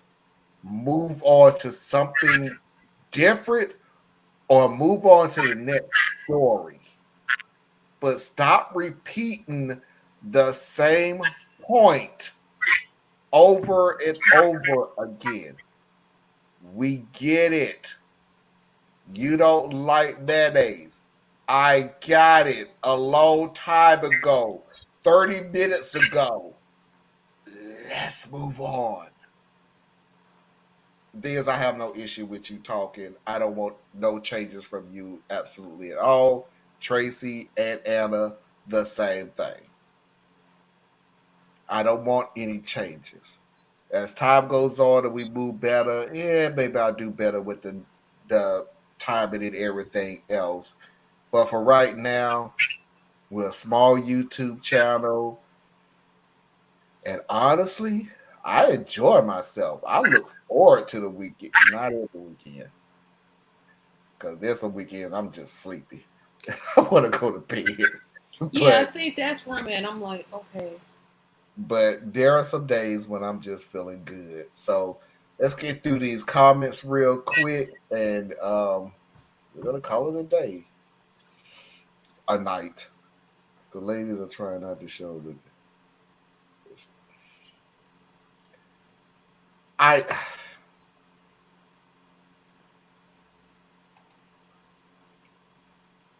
none of what you do to Marlon. None of what you do what Marlon is describing. And it's time for me to get up. You're like 5, 6 hours ahead of You us. are a trooper, So, Susan. Yeah, cause I be watching this show on repeat if I live where she was. no, I'm done. As a matter of fact, I have nothing left in me. For anybody that knows, Tracy has had a long day. Diaz is cool. Anna has been sick most of the week, and I'm so glad that she feels better today. I think it's our presence, but I'm not saying it. Me, like a glittering idiot, has got the Oculus headset to work, and I decided to do a boxing session and realized that either A, I'm old as dirt and shouldn't be doing boxing, B, I should stop smoking, or C, all of the above. I'm gonna go with the B, but I can't tell you what to do. No, because if you do that, well, anyway, I smoke it, so you'll break up with me anyway, so it doesn't matter. As soon as I bring us. But you made me think about something. Maybe I'm gonna get around to doing it, but I probably won't. I'm gonna buy me a new heavy bag rack, put in my garage. I already got one. I said I don't have one. I have a heavy bag that I have had. My wife bought me this heavy bag when we were in college, and it has never been hung up. I'm afraid that when I do finally lift this, it's moved with me I don't know how many times. And so I'm afraid now if I do actually put it on a rack, the bags is going to pop open and fall apart. But I need to get a heavy bag because I mean that way I can, I can get back and that because I got everything you could possibly need to lose weight and get back in shape. And I still just can't commit to it, man. I got a treadmill, I got a rowing machine, I got dumbbells, I got a lat bench, I got a jump rope, I got a bicycle. That means your face. But I like French fries and hamburgers and shakes and pies and croissants and pancakes and waffles. So I have a problem. Mayonnaise. Tracy, tell everybody where they can find you. You can all find me on my rebooted website, TracyMediaLLC.com, and I uploaded 5 wonderful videos, so you'll have a lot to see. Thank you. Yes. Hey, just want to hit it real quick. But Parker, the thing is, I'm not pro-corporate. I'm actually pro-order. So if you kind of listen to what I'm trying to convey when I'm talking about it, I'm talking about the order and responsibility of management and labor and how those two need to work better together. And like neither one of them is really good guys or bad guys. That's what I'm trying to convey, but I'm not very good at it. But you can find me at complexsimpleman.com, complexsimpleman.com. And Susan, I don't do alcohol anymore, so I which is stupid because I do beer, but liquor. Which isn't alcohol? Isn't beer alcohol? Which I said liquor. I don't do. What's the difference? Liquor is and beer. Are you serious? I don't know the difference. Well, wait now. Wait, she doesn't drink, so to her they're the same thing. Yeah, to me they're exactly the same thing. So Tracy, in a nutshell, there's different levels to your alcohol. Like you can have beer. There's a pretty low alcohol content. That's why you hear people talk about I drink a 6-pack or whatever, right? Compared to. Right, but it's lower than beer. You get a wine cooler, right? But a wine cooler will get you on your butt too. You drink enough of them. But you got wine coolers, which is just like fruit punch with a little bit of alcohol in it, so you can think you did something. And then you got beer, which is a social drink. You can drink 2, 3, 4 of those with people over the course of an evening and still be okay. Then you got wine, which can hit you about as hard as liquor. But it's sweeter, it's more to your taste, it's considered more, I don't know, high class or something. And sorry for the delay, but I'm just like, but liquor gets you there quicker. So that's where you got your cognacs and your bourbons and your whiskeys and your vodkas and rums. So those are things that they just have a higher alcohol content. I don't know. Tell everybody what they can find right. you. BrilliantAccessories.com. Ladies and gentlemen, boys and girls, children of all ages, non-conforming individuals, that is our show for tonight. I truly appreciate Tracy Carson, Robinson, and a hardcover out. I appreciate all of them. I appreciate all that watch. If you haven't already, please do not forget to hit that like, share, and subscribe button if you're watching this on replay. And again, we will see you when we see you.